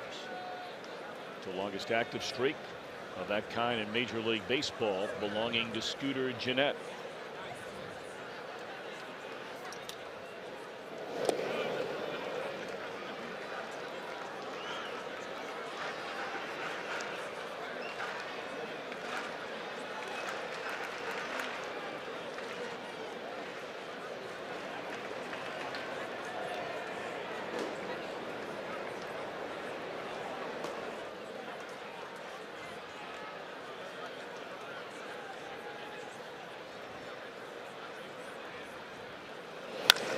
In the air, deep right center field, and the Reds have the lead.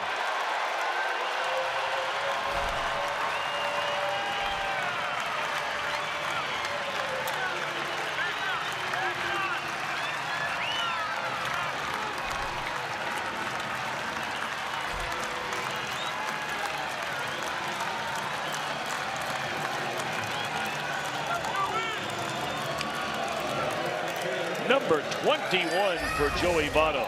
Now 7 home runs now in this ball game, and again, where is Guerra throwing the baseball? Pretty much splits the plate this time. Belt high, and if you've been around the ballpark and watched Joey Votto taking up batting practice, he doesn't miss that one very much.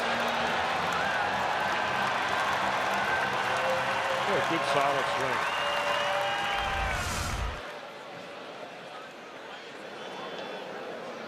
Bellinger is incredibly the National League leader. He did not come up until the final week of April, and he has 24 home runs.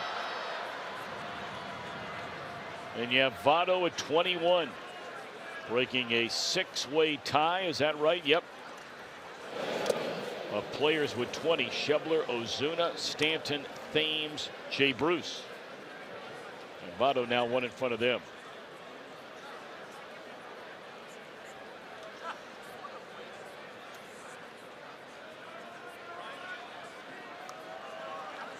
So the Reds back in front. They jumped out to a 4-0 lead in the first. The Brewers would get 2 in the second. The Brewers took the lead with 3 in the third. Reds tied it in the bottom of that inning on the Suarez home run and break the tie on the Votto long one after a Jeanette single here in the 5th.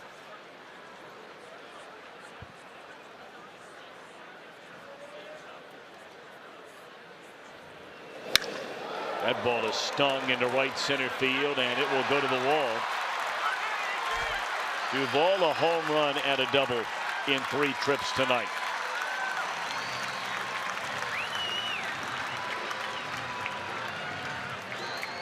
#20th double of the year for Adam. Center of the plate.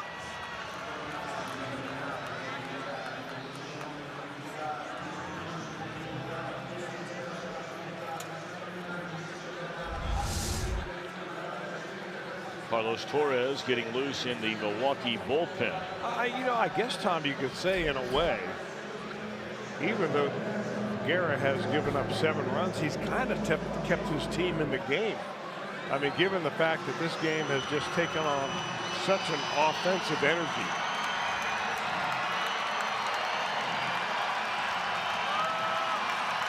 You almost get the feeling the team that gets the bat the last is going to have the best chance.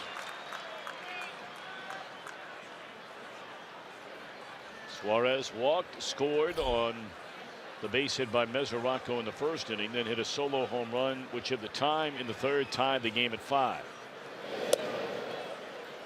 Reds a 2-run lead after the Votto home run and looking for more after a double from Duvall. The Great American Ballpark team home run record in a game is 7. Reds did that against San Diego in 2011. Hit 7 home runs in a game. That was the 3rd time it's been done. An opponent has hit 7. That was the Dodgers last year. Reds did it in 08. Votto hit 3 home runs in that game twice that year, and then Votto hit 2 in another game. Bruce adding 2. But it's interesting, the last time the Reds hit 7 in 2011.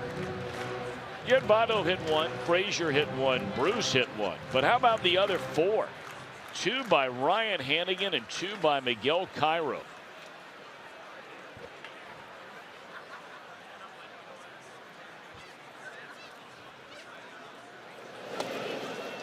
That's probably going to be it, I would imagine. Now, while Craig Counsell makes his way out there, and it's a matter of moments until he does, I want to give a shout out to Tom, a good friend of yours and mine, George Long. Yeah, George is a guy that we've known for years and years. Anybody involved in golf around the Cincinnati area knows George, and I want to give him a good shout out because recovering a little bit.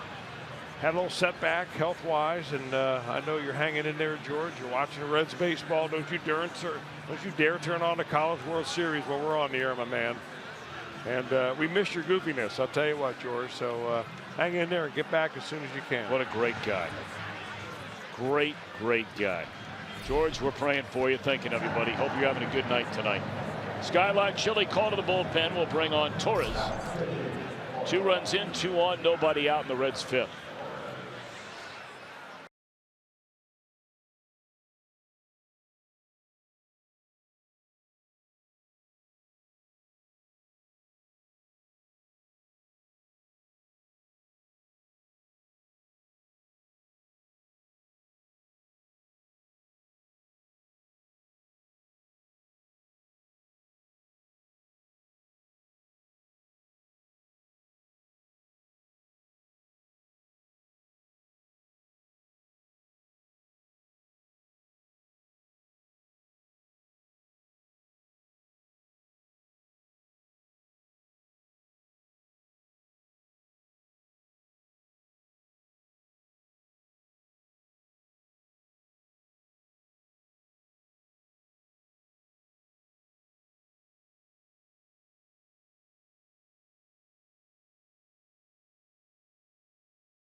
Time moment brought to you by Miller Lite, where we're going right now.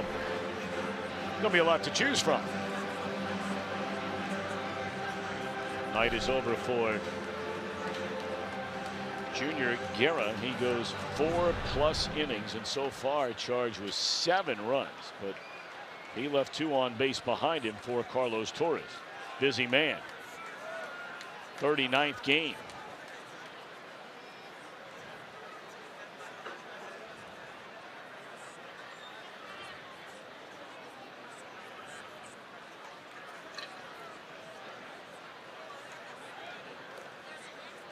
Scott Schebler, the batter, has been hit by a pitch and hit a laser right at the left fielder Braun, who caught it in the 3rd inning.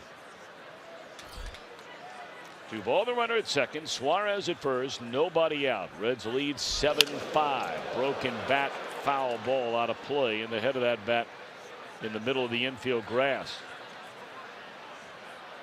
Well, you see more and more of these over the last few years. Major League Baseball has tried to make sure that the wood that they put the, into a Major League bat will pass certain specifications so that when it breaks, it doesn't always end up splitting in half like that and maybe endangering somebody.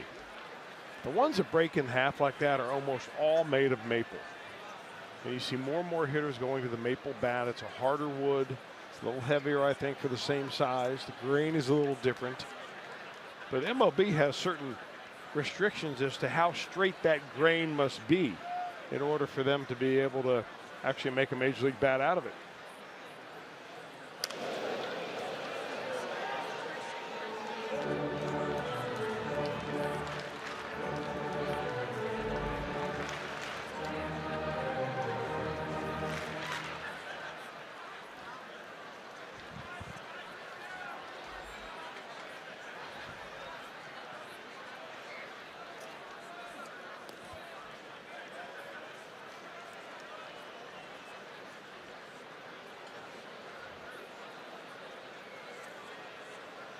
And 2 to count on Schebler. Storen beginning to get loose in the Reds bullpen.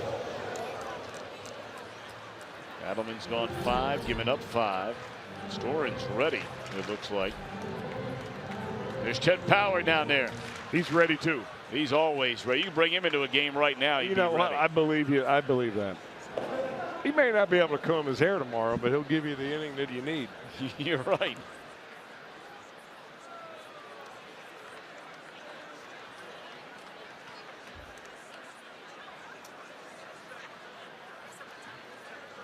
And 2 the count on Schebler.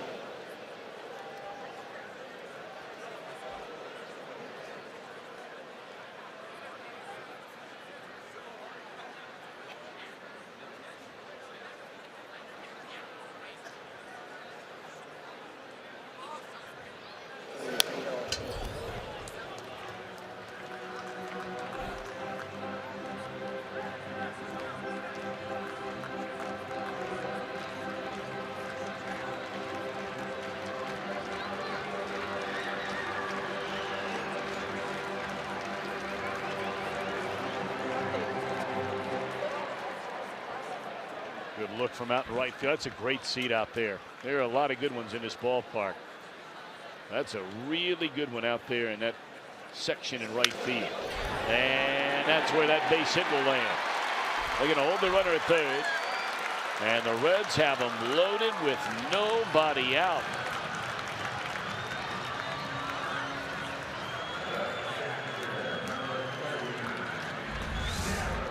Not a bad pitch at all, really, by Torres. Look at it where it is. It's up and in, right in on the hands, but just goes to show you how strong and how much better Scott Schebler is getting at understanding hitting in different parts of the strike zone. That's an 0-2 pitch right there. I mean, a lot of guys are going to go through another broken bat with that one. A lot of credit's got to go to Don Long. Better believe it. Does a great job, Don Long does. Don Long, the Reds hitting coach, this ball in the air to left field. Be caught out there by Braun. Tagging and scoring is Duvall. Everybody else will stay put. The Reds have tacked on another run. Resurrecto 2 RBIs tonight. That makes it an 8-5 game.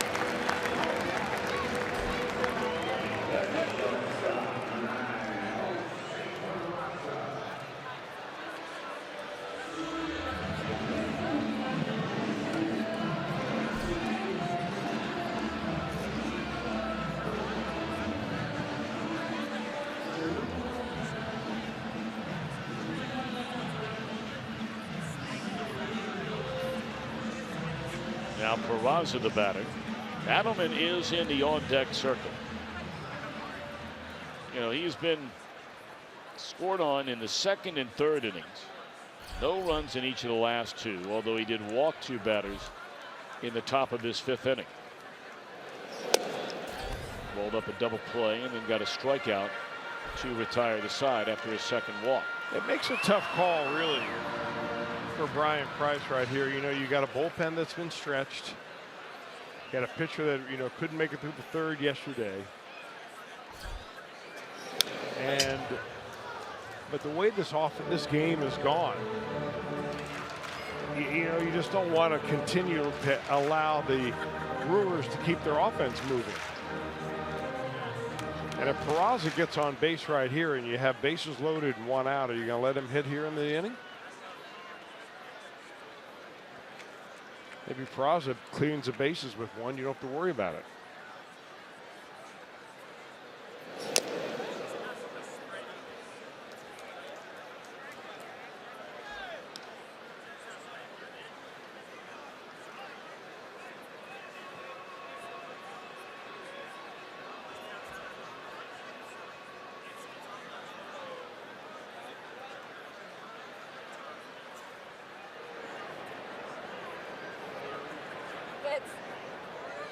One and 2 the count on Peraza. Torres delivers. And that's lofted into center field. A hit. They're going to hold the runner at third. Suarez. All right, decision time indeed. Here comes Adelman. He'll be taken in favor of pinch hitter Tucker Barnhart. So the night is over for Adelman. Goes 5, gives up 5.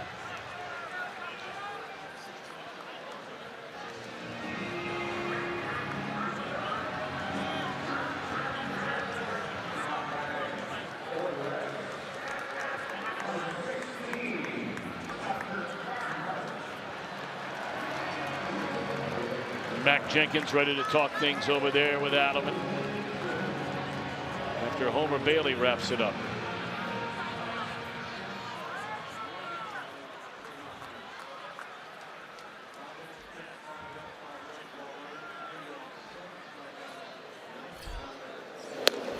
Tucker tried to clear him with one mighty cut. That took care of some of the cobwebs, that swing. Or lined up the bone chips, one or the other.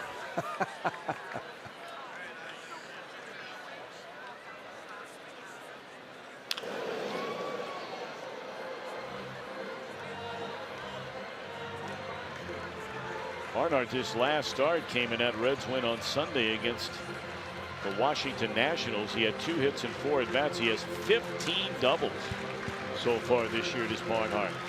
And he has them loaded with 1 out here in what has been a 3-run Reds 5th inning.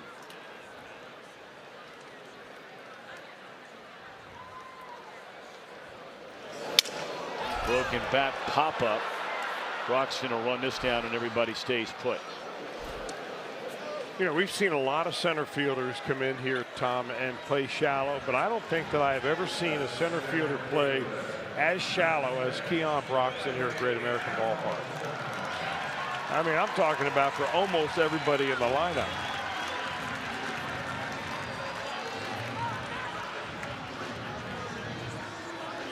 And I think in this ballpark, it's a great strategy. Billy Hamilton plays a very shallow center field. How many balls have we seen really in the history of this ballpark that actually go over the outfielders' heads and stay in the ballpark?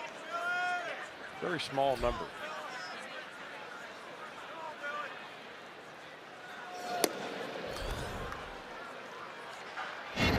Billy got it going right from the get-go. A home run to right center field.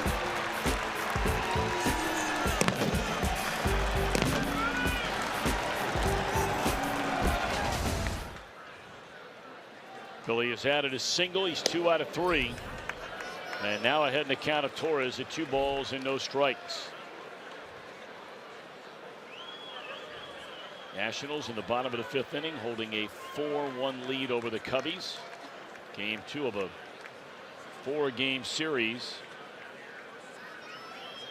That's Jake Arrieta and Max Scherzer tonight. Good matchup there.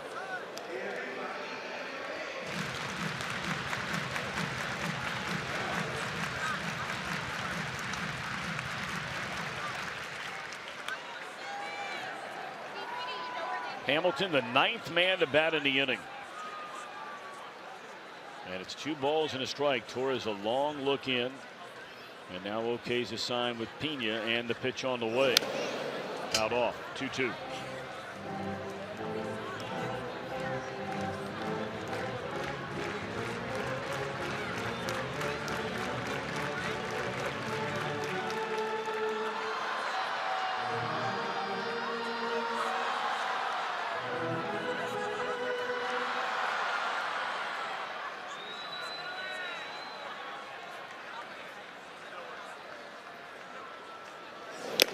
Gone swinging to retire the side.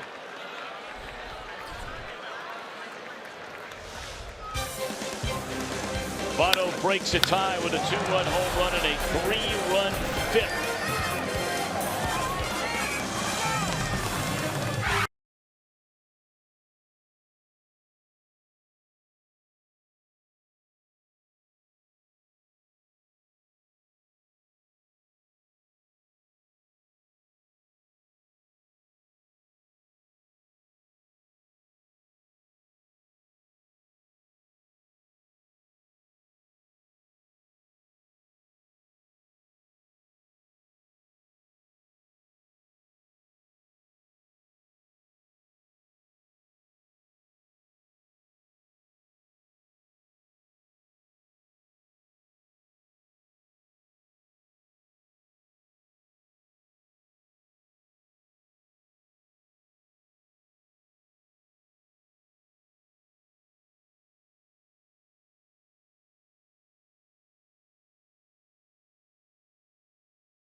Continue this series against Milwaukee, and everything begins with Reds Live at 6:30. Swing into summer on Fox Sports Ohio and Fox Sports Go, presented by Click It or Ticket. So 6:30 tomorrow night. Luis Castillo will make his second major league start, his first ever here in Cincinnati, and he's really going against a guy who's the ace of the Brewers staff and Chase Anderson. Meanwhile, Drew Storen will take over for Adelman. Yeah, you couldn't get 2 guys that are different in their styles either than tomorrow night's starting pitchers. Storen, he's a guy that has really changed and evolved his whole pitching philosophy. At one time, a very hard thrower. He would just come right after you with the gas, and now he's tricking you, hanging in there, changing speeds, doing a pretty good job. Earned run average at 2.6.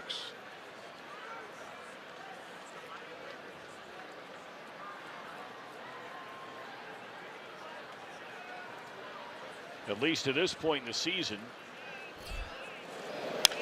Storen has been a very nice pickup for the Reds. There's a fly ball in the right field. I mean, this was a guy a year ago who, he started the year, big hopes, dreams in Toronto, and just didn't go well at all. And he had some injury issues and confidence issues, and wound up in Seattle, where he felt like he threw the ball really well. The numbers would back that up, and more importantly, he thought he was closer to where he was in years past. Now, his style is very different than what it used to be when he was a closer for the Washington Nationals, but he seems to be making the adjustment better and better to more of a breaking ball kind of a pitcher, like that pitch right there. Yeah, that was a changeup and a good one. I like those guys like this that are able to change their entire philosophy and adapt, adjust, eke out a few more years in the major leagues. I mean, look what Bronson Arroyo had to do. I mean, he didn't come up throwing the ball, sidearm with a whirly bird curveball. I mean, he was a hard thrower that, was throwing in the 90s when he was originally signed by the Pirates. What you see is not what you get.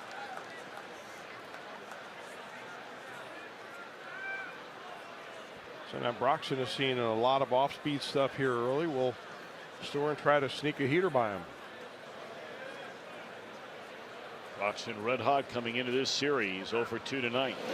Throw him another breaking ball, and that's a dribbler. They'll stay fair, and that's an infield hit. It's bad luck. Had him fooled.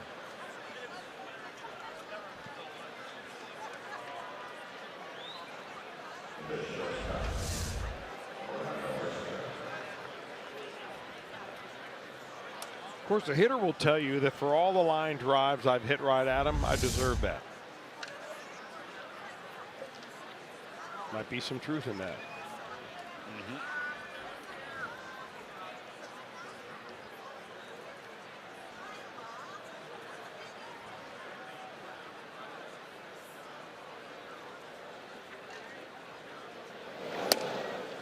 Strike one to the number 8 hitter, the shortstop Orlando Arcia, who has hit a home run and grounded out to short.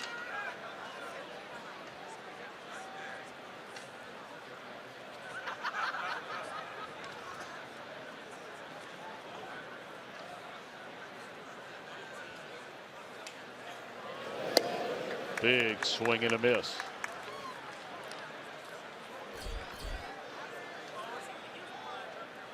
Jonathan VR is standing in the on-deck circle.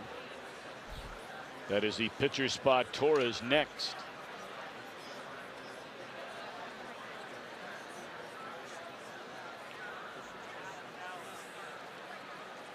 Runner goes, and a throw down to second, no chance for Mesoraco. Broxton picking up his 14th stolen base of the year. What a jump he got right there. You see, I mean, Mesoraco didn't even need to throw it. I think Broxton had 4 steps by the time that he even got rid of the baseball.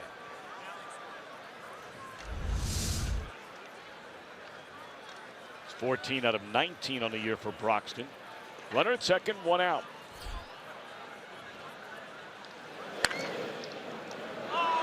That ball ate up Suarez, and Broxton being waved around third. Throw to the plate and safe. Tried to play that one off to the side, did Suarez. That was a really odd play at the plate because Broxton ran right through the plate. Jonathan VR, the pinch hitter, comes out, and he's supposed to stand behind the plate and wave whether you should, get down or not. And I don't think he did anything. And Broxton thought there was going to be no play at all. Duvall makes a play out of nothing right here by barehanding it. Guy's got a good arm, man. Old third baseman style.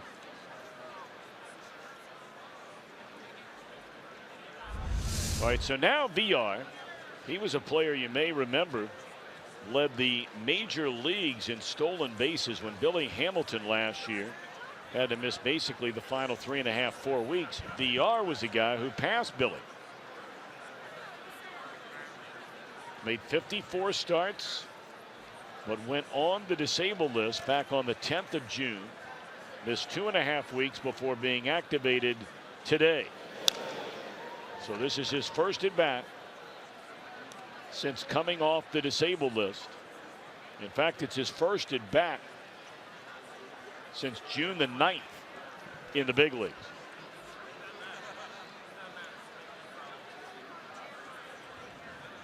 This Brewer team, no lead is safe. They may not have the one guy in the lineup that, has 23 home runs and knocked in 60. Is that a fair ball? That is a fair ball, and that's a double play. VR never left the batter's box. He's still standing there.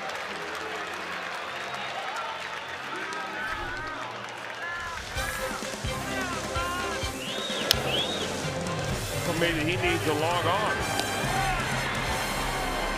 to get an idea what the rule is. That home plate is in fair territory.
Division rivals, the Chicago Cubs, for only $12. For tickets, visit Reds.com.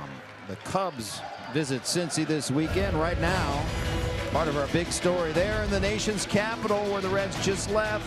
Arrieta versus Scherzer. The Cubs got out to a 1-0 lead, but Scherzer helps himself out with an RBI hit. 6 unanswered runs for the Nationals. They lead 6-1, bottom of the 5th. Well, I tell you what, you get Max Scherzer out there and you hand him a lead, and as Jim mentioned, that is now 6-1 in the 5th inning. Well, you never say never, because that's a very talented Chicago Cubs team. They're defending world champs, right? But that's Max Scherzer. Now the Brewers have gone to their bullpen. They bring on the right-hander Oliver Drake. Well, a 30-year-old right-hander has been around only a couple of ball clubs. He did not make it to the major leagues until he was 28 years of age, and that was with the Baltimore Orioles a couple of years ago.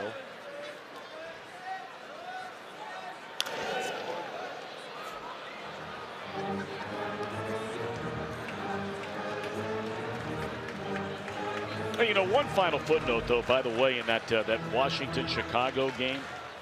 Remember the kid the other day, Trey Turner, was on base 6 times in a game, had 5 hits. Well, tonight he has 4 stolen bases in that game, and it's only significant that we bring it up because that gives him 32 on the year.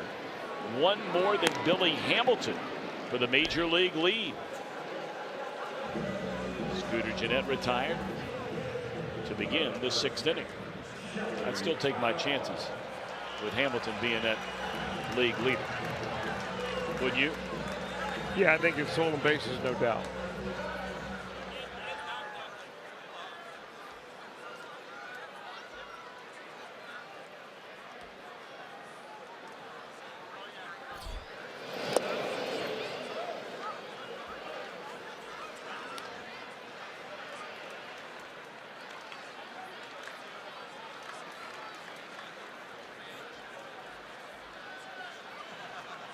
Joey Votto, the batter, he broke the tie an inning ago with a 2-run home run to deep right center field. And for Votto, now all by himself. 2nd most home runs in the league, behind Cody Bellinger of the Dodgers. If you're wondering about the American League, and you already know the answer to that one, that would be Mr. Judge.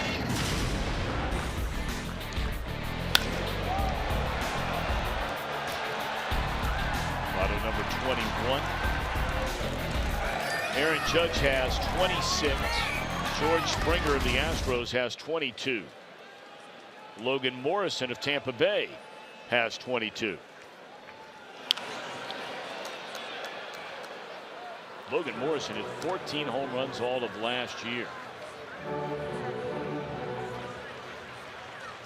But of course, you look at Votto, who just had an incredible season last year, especially the second half. Votto hit 29 home runs the entire year last year, and already 21 of them. And we still have, what, a week and a half plus, longer than a week and a half, until the All-Star break.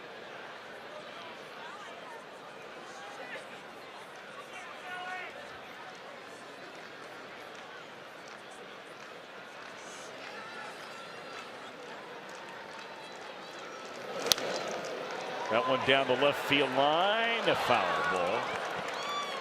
Look at the little man there. Oh, man. Goes back to mom and dad and little sis over there. High fives from fans everywhere.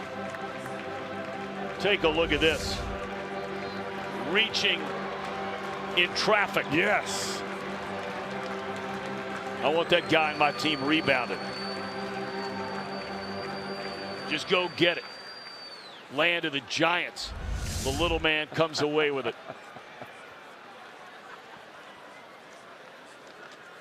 Big hug from mom. That's the best part of it all.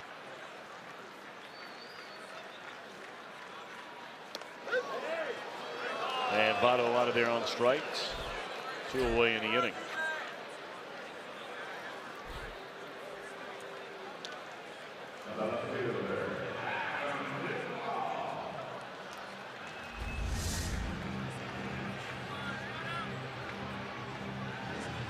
Right there on the lip. According to our Fox tracks.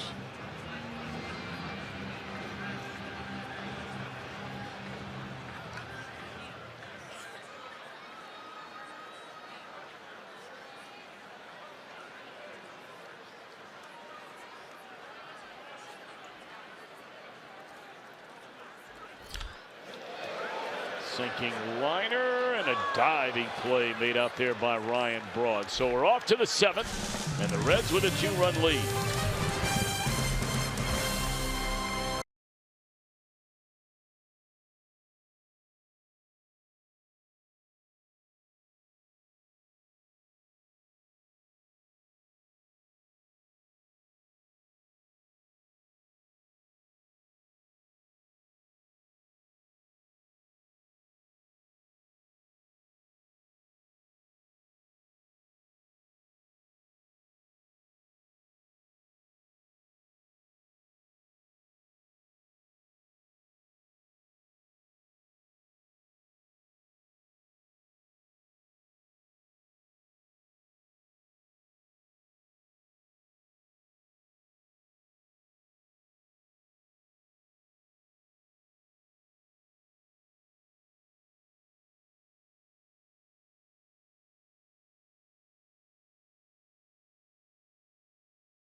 Cincinnati Reds. Tomorrow on the newest edition of Reds Weekly, Eugenio Suarez has worked hard to become a Gold Glove caliber third baseman. Scooter Gennett continues to impress off the field as much as he has on the field, and book author, one of them, makes the case for the 1973 team to be the best ever Reds team. All that and more on the all-new Reds Weekly tomorrow at 6 p.m. on Fox Sports Ohio, streaming live on Fox Sports Go.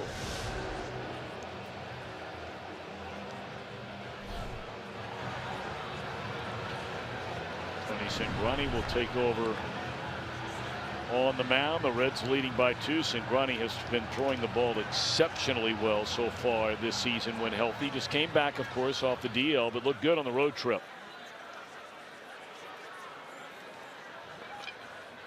You know, you look at that 1973 team. I'm looking forward to seeing that piece on Reds Weekly tomorrow night, because I mean, all the big guys were there. Now, George Foster wasn't around yet, but you know, you had Bench, Geronimo, Griffey, Morgan, Perez, Rose. I mean, there's a lot to like starting with that team, right? Well, it's a base of a really good team. They had in their rotation, the Jack Billingham,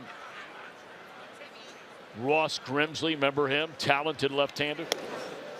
Don Gullett, how good was he? Freddie Norman.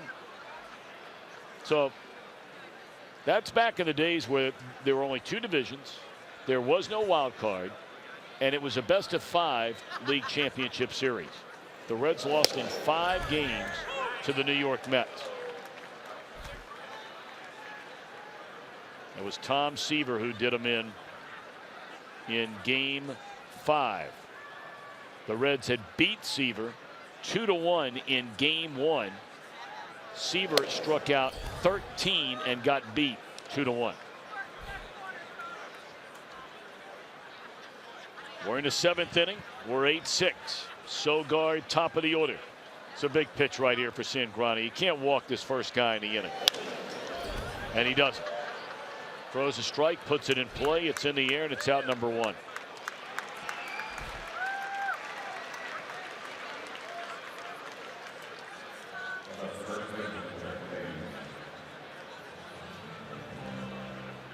You know, you asked the question the other day, are we seeing perhaps a subtle changing of the guard?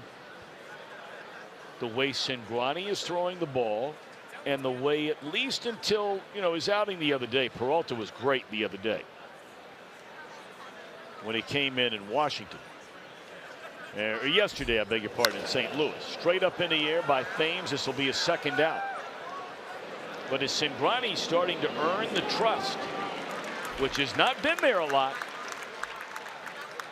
in being able to trust Cingrani to throw strikes by manager Brian Price? Well, remember that Cingrani spent a lot of time on the disabled list here. He had an oblique injury that took a long time for him to finally get back. And when he did become activated, he wasn't, you know, one of the first guys that would answer the phone down in the bullpen. But now the bullpen has been stretched a little bit. I think Brian Price looks at it more like, hey, I just got an addition of a guy that I thought I would have from the very beginning of the year, but he's finally healthy, back to throwing the ball well. They become a very big piece of that bullpen. Look at Scooter. How about that? It's a big time play by Jeanette in a 1-2-3-7 for Cingrani.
Fox Sports Ohio. Make sure to stick around for Reds Live. Brought to you by Performance Kings Honda. We'll break it all down, and that's coming up.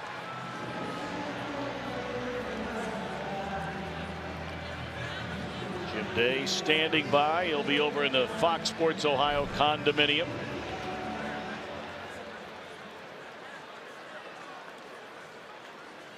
And now another reliever coming on is veteran right-hander Jared Hughes.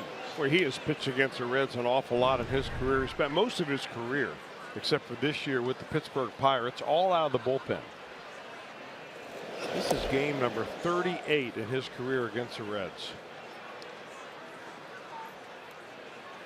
Suarez 1 for 13 in his career against Hughes. That gives you an idea. Suarez hadn't been all around that long. He's had a nice career, Hughes has. I mean, kind of under the radar guy, middle reliever you don't hear a whole lot about. Very few saves in his career, but an earned run average under 2.9.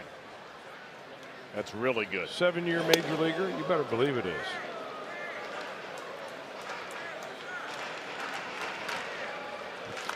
He has been very stingy with the home run ball over his career.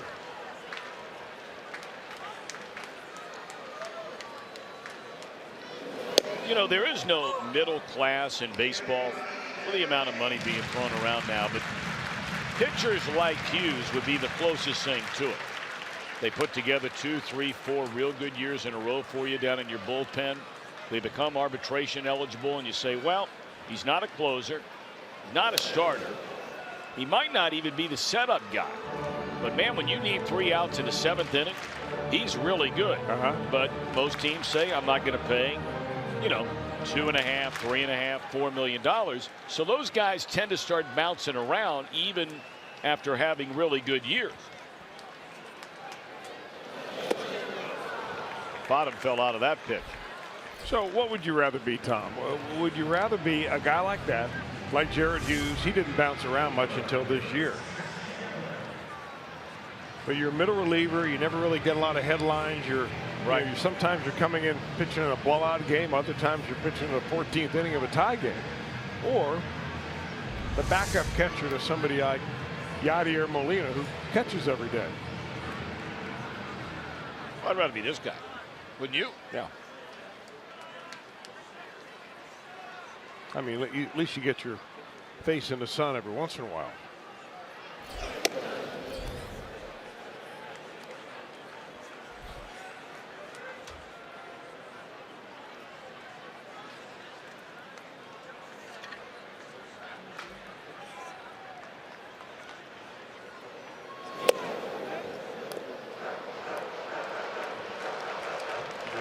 Hey, I want to make a shout out to some folks that were up here earlier.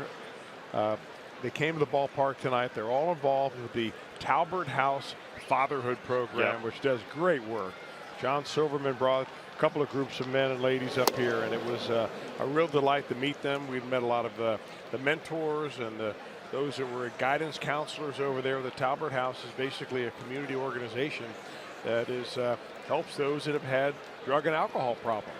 Well, and for the dads, this particular program, the part of it, Chris, as you well know, and my dad and I were speakers at their big event that they have downtown every year. Part of that is this ball is blasted to center field by Chevrolet. But look at Broxton go get it. Boy, he just glides through to leap into the air and make that play. That's beautifully done. Boy, he makes it look so easy. You're not going to see a whole lot better center field plays than this. You may see more dramatic dives over the fence and so on, but boy, he goes a long way. We mentioned earlier how shallow he plays. Nice. But, you know, just quickly to finish that thought, because I know there are a lot of people out there that are looking for different organizations to get involved with, and there are thousands of great organizations. But I think we all agree that one of the biggest problems in society today are kids that are growing up without their dad around. Yeah. I mean, look, you call it whatever you want to call it. It's a problem, and it's a major problem, and there are arteries off of that problem which run into the tens of thousands. Kids want to have their dad around. And it makes a difference. Yes, it does. And that's what this program is all about. Guys that are out there that maybe have been down on their luck, maybe they've had some problems, but they're getting it together. They want to be good dads, but they need to be mentored on how to be good dads. It is an awesome program. It is great. That's the Talbert House program, the fatherhood program. Great stuff. Good for them. Well, they have over 300 right now, and they said enrolled in the program. Yeah, and the average dad that is enrolled in that program has 3 kids. So, I mean, the need is there, and need is there immediately. I can't say enough about John Silverman and his dedication to that program. No doubt about it. Caught down there by Shaw. A couple nice plays by the Brewer defense in the red 7th. Off to the 8th, still a 2-run Cincinnati lead.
Hamilton led off the first inning, hitting his second home run of this season. But the Reds weren't finished there in the first. After a walk to ball, a 2-run home run, the Reds would get one more run in the first inning. Well, the Brewers came storming back. Pena homered, Arcia homered in the 2-run second. A 3-run big fly by Shaw to take the lead in the third. But back came the Reds in the bottom of the inning. Suarez tied the game with a home run to right center field. Stayed that way until the fifth. Joey Votto, home run number 21. Came with Jeanette aboard. In a 3-run fifth inning, the Brewers got one back in the sixth. But then Cingrani was nails in the seventh. And he's back out there to start the eighth against a left-handed batting Travis Shaw. And ball one to Shaw. Swing and a miss.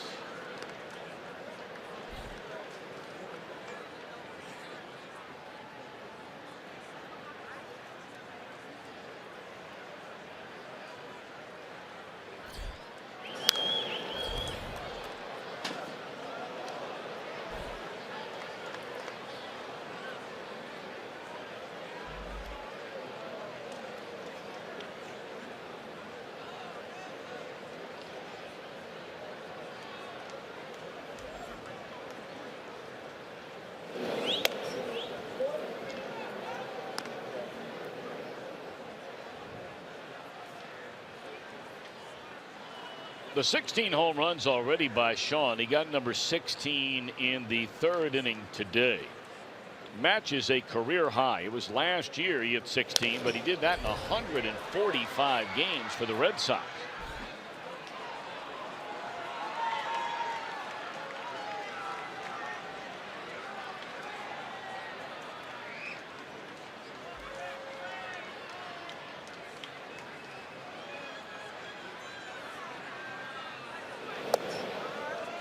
All right, so now 3-2. Cingrani did the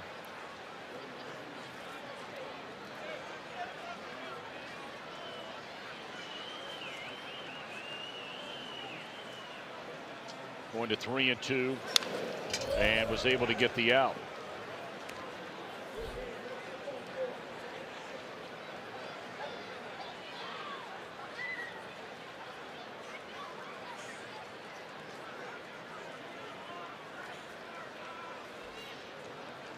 Cingrani 3-2 again.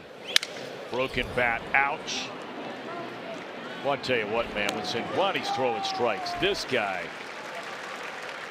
is really good. I think what we're seeing, Tom, is Cingrani healthy again and being able to repeat his delivery, and he's got a little confidence going. The way he's throwing right now, he could close games for you. I'm not suggesting he should be the closer. I'm just saying the way he's throwing the ball right now, he could finish games for you. Well, he has finished games for him, and it's a nice piece to add down there. Cingrani assumed that he was being taken out of the game, and Brian Price wanted him to hang around a little bit. Maybe so Brian could give him a little bit of kudos before he sends him into the dugout. It's almost like he was shocked. All right, here comes Lorenzen. Excellent work by Tony Cingrani.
of the summer, coming your way from South Beach.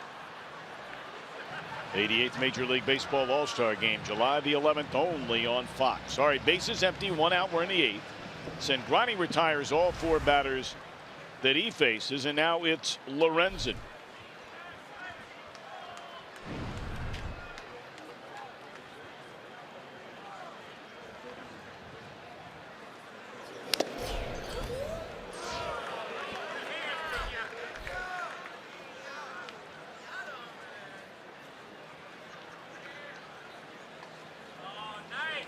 I think that got the home plate umpire, and that's why Mesoraco is going to come out and give him a moment.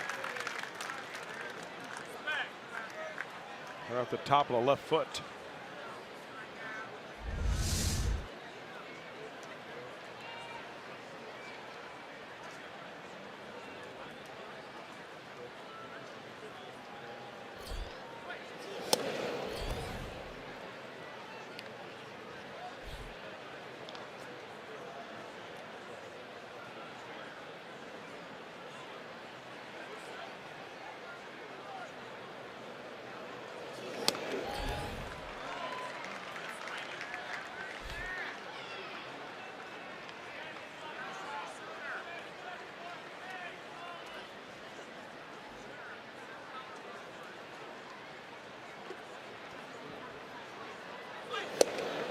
Gone swinging is Santana.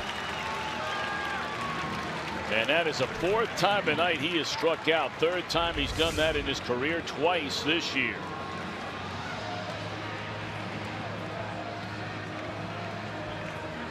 It's your basic 2-seam fastball, but at about 98 miles an hour.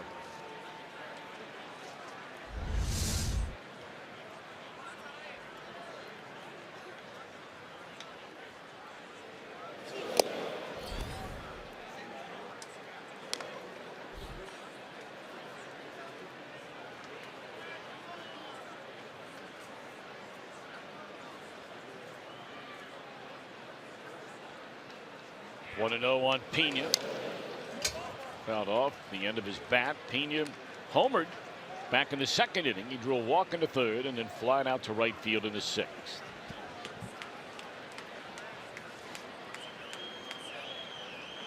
Looking forward to seeing Mr. Castillo again tomorrow night. Peeking around the corner. Granted, Reds have 4 more outs to try and nail this one down, but well, there was a lot to like about Castillo. All right. Oh, thought Peraza was going to come up with that thing, and now all of a sudden the tying run comes to the plate. That's an infield hit naturally for Pena. And the red hot Broxton is coming up. Yeah, they hit it in the perfect spot right there. But with Pena running, you never really know if Peraza was able to field that ball. They may have had a shot.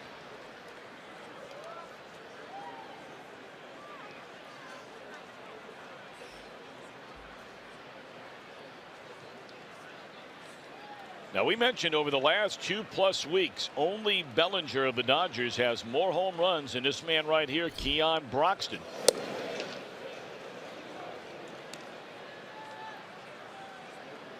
And Lorenzen in the last 2 of the last 3 times has been susceptible to the long ball.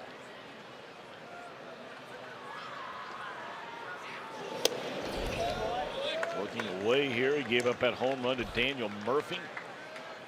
You may remember over the weekend.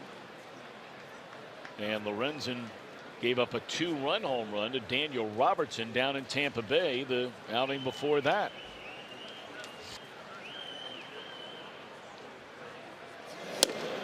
Good looking slider there.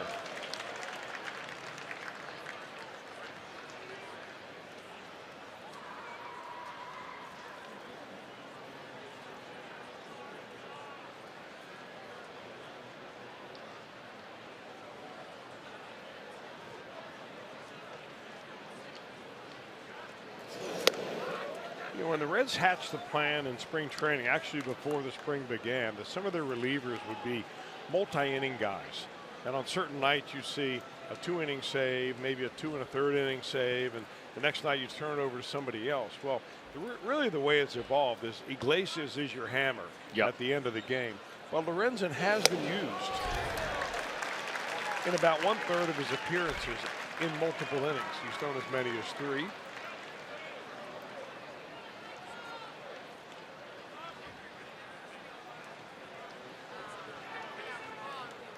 They're just trying to get him out of the 8th inning right here and probably turn it over to Rysell.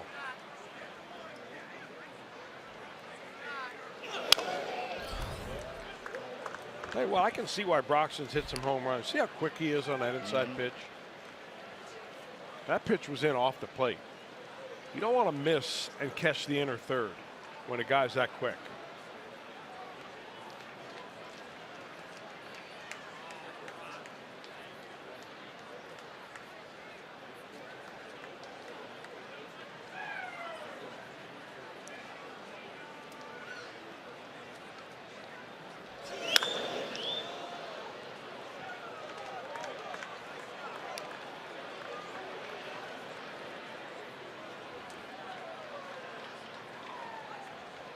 Got a pocket full of baseballs. I was going to say it's hard to make a play when you're carrying that many baseballs and you're wearing shades at night.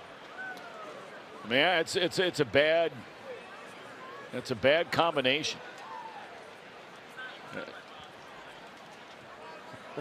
Actually, I think it's a good look, though. It is a good look. There's no doubt about that.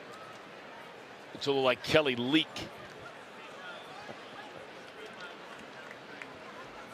And you're a big leaguer out there if you know Kelly Leak is. Here's ball 4.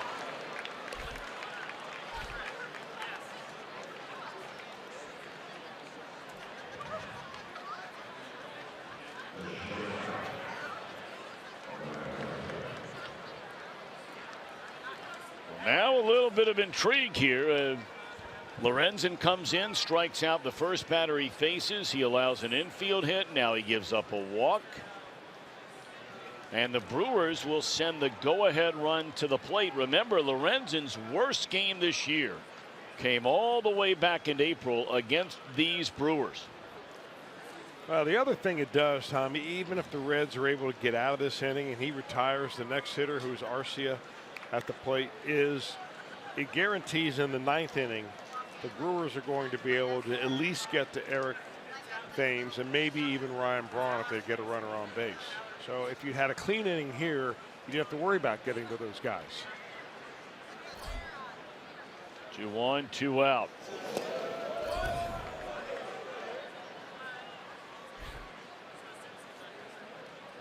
You know, sometimes his delivery looks so good, he gets out over his left knee and keeps his head right on line towards home plate. And other times he kind of finishes and he stands up a little bit, has a little recoil action almost, like the last pitch. Knocked down by Lorenzen. No throw. They're loaded.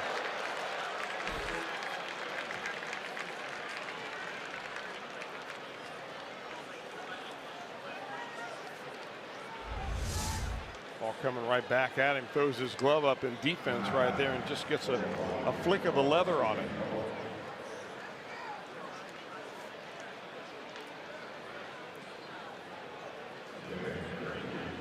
Well, Craig Counsell made the comment before the game today when asked about his team being in first place in the division. As the trainers are going to come out and see where that hit Lorenzen. See if he's okay. Lorenzen's already said, I'm fine. Iglesias is ready in the bullpen if they want him. And they're going to stick with Lorenzen. So they'll turn it into a medical meeting, which is not an official trip. But now the home plate umpire is signaling up to the official score. Manny Gonzalez is saying, hey, it is an official trip because Mac Jenkins has decided to stay out there and talk to Lorenzen a little bit.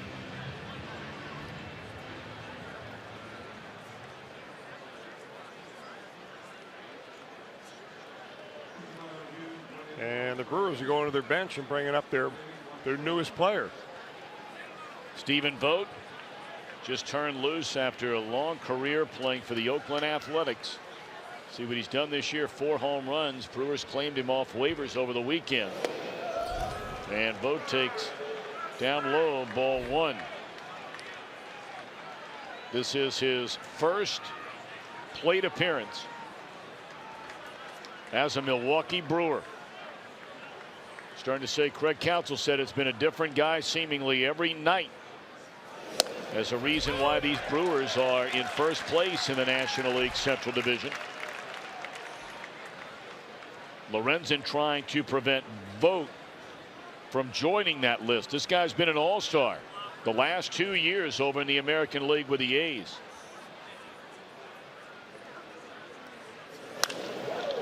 Straight up in the air.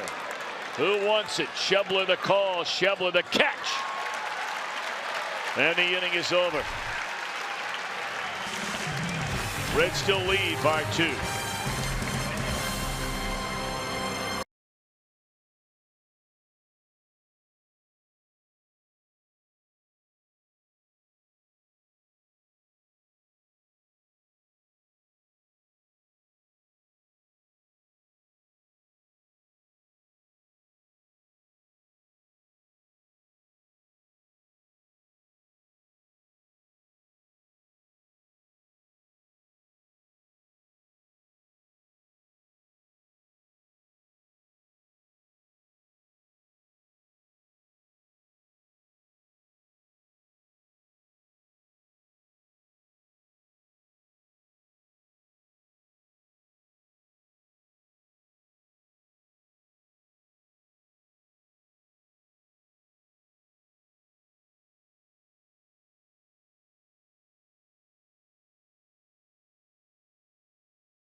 Hi, brought to you by Kroger. Stop by your neighborhood Kroger to say big store-wide. Great food, low prices at Kroger. By Cincinnati USA Regional Tourism Network.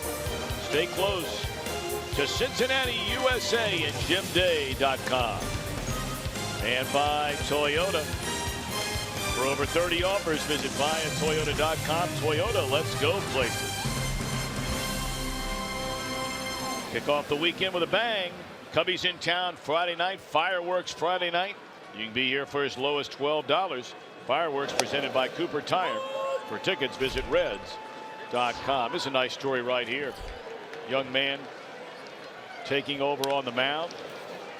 Pitched at Cincinnati's Moeller High School. And it's just recorded an out, and that's Brent Suter. Yeah, the left-hander that was born in Chicago and raised here in Cincinnati ended up doing his collegiate work at Harvard. And that's where he was drafted by the Brewers in the 23rd round, 2012. Came through their organization as a starter. In fact, he even started games last year for their AAA team in Colorado Springs. But he has been used almost exclusively as a reliever in his time up here. He does have 3 starts. Been up and down 5 times with the major league club. So you got to figure, though, that there's a tight contingent of fans right here. Well, you know, he would love to be wearing a Cincinnati Red gear. Oh, yeah. And they are. I mean, we've met his family. His father-in-law comes on a lot of the big sponsor trips through the years when we go out to Arizona, and married a girl from out in Marymount. And, of course, he grew up not too far from Moeller High School where he pitched. And really happy he made it. The ball's going to go foul. He's one of those guys, Chris, that you talk about all the time. You look at his minor league numbers, doesn't throw hard, but has excellent control. Not going to light up the radar gun, the kind of guy a lot of teams are reluctant to give a chance to pitch in the big leagues anymore. Yeah, the kind of guy you overlook because the numbers and the metrics don't match up. but you know, when you watch him pitch, you just don't see that many, you know, pitches being barreled up on the sweet part of the bat.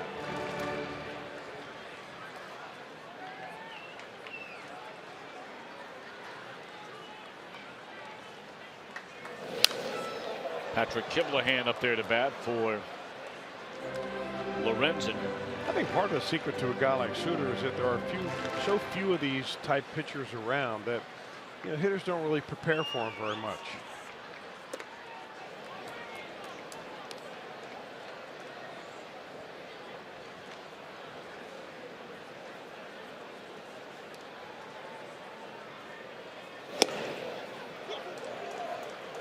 I mean, you look up and down this guy's minor league career almost exclusively as a starter.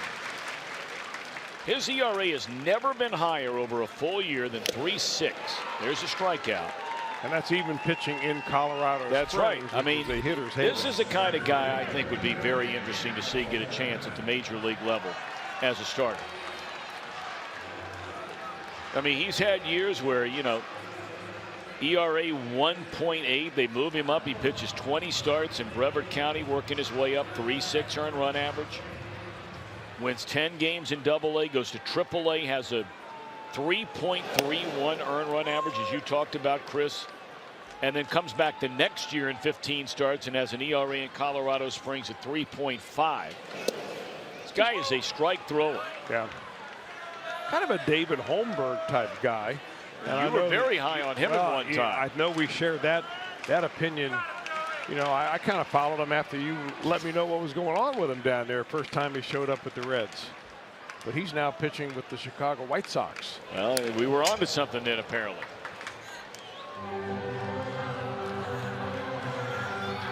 At 6 starts, Holmberg has. I think his earned run average still under 3. You were right. I mean, I remember seeing him at a very early age. You got a good Liked eye. him.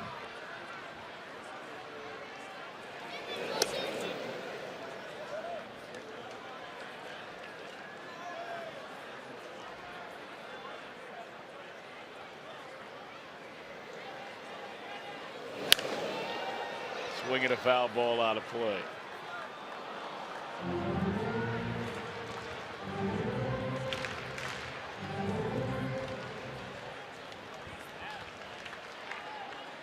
Holmberg, I had forgotten about him. Been a while. And that is strike 3. Very impressive by Suter. 1, 2, 3 with a couple of strikeouts. Here we go. Reds trying to knock off Milwaukee in game 1, and the big hitters coming up.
Game on Fox Sports Ohio.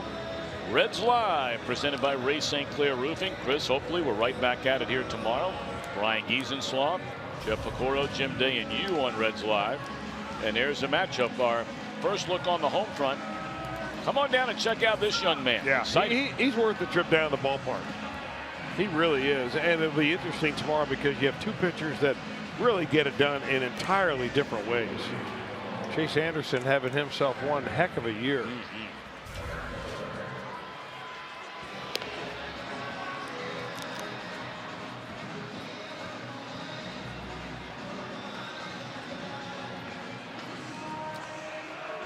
You know, Chris, you were the guy that said the other day, hey, you got to give, you know, Homer Bailey a little time.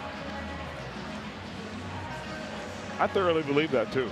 I mean, there's no way that you can expect him, after all the time that he has had off, to come in here and get into the flow of the game. You know, without giving him, I'm talking about 3 or 4 starts now. You got to remember how long spring training is for you get 6 weeks of pitching in spring training. Yeah. And I only bring him up because he will pitch the final game of this series, which, you know, most of the time we play a day game on that final game on a Thursday. That will be a Thursday night game if you'd like to come down. So here's Iglesias trying to get his 13th save of the year. And he's got the top of the order. Nobody's been hotter than this guy. Been on base 2 more times tonight. Sogard. And Iglesias going to work. Fastball in there, a strike. 2-1.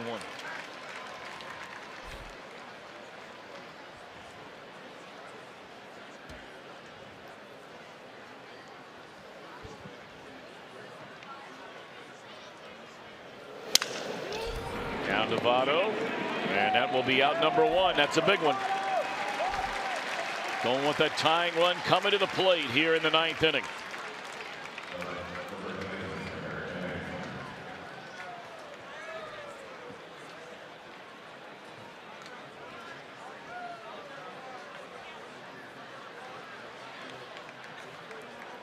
Reds have lost 6 of the prior 7 games this season against their divisional rival Brewers. And there's Steve Reich 1 to Eric Thames. And I mean, the Brewers have manhandled them. Make no mistake about it. I mean, they have just clobbered the ball all over the ballpark, and it looked like they were going to be at it again tonight. And of course, it's not over yet. But the Brewers hit 3 home runs in the 2nd and 3rd innings of this game to come back from a 4-0 deficit to take a 5-4 lead. Reds would tie it, and then Votto broke the tie with a 2-run home run in a 3-run 5th.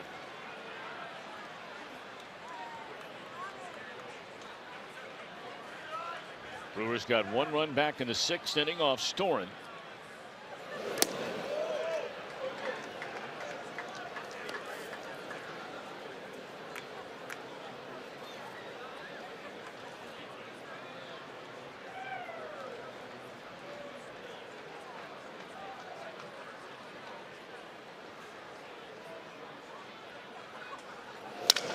Broken bat.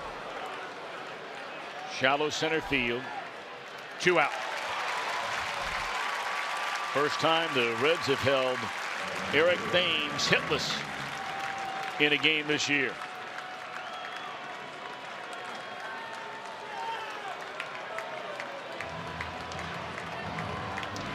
Now Braun as Iglesias tries to get the final out.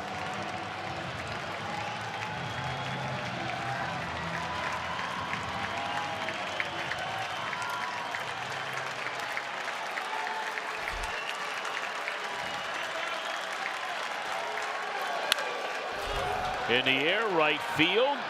Going is Schebler, and he caught the ball! Yeah. What an unbelievable play by Schebler on the game's final out.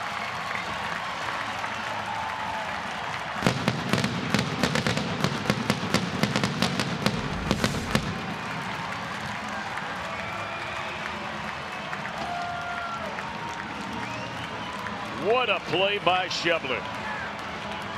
And the Reds hang on. Yes, indeed. Thank you, says Rysel.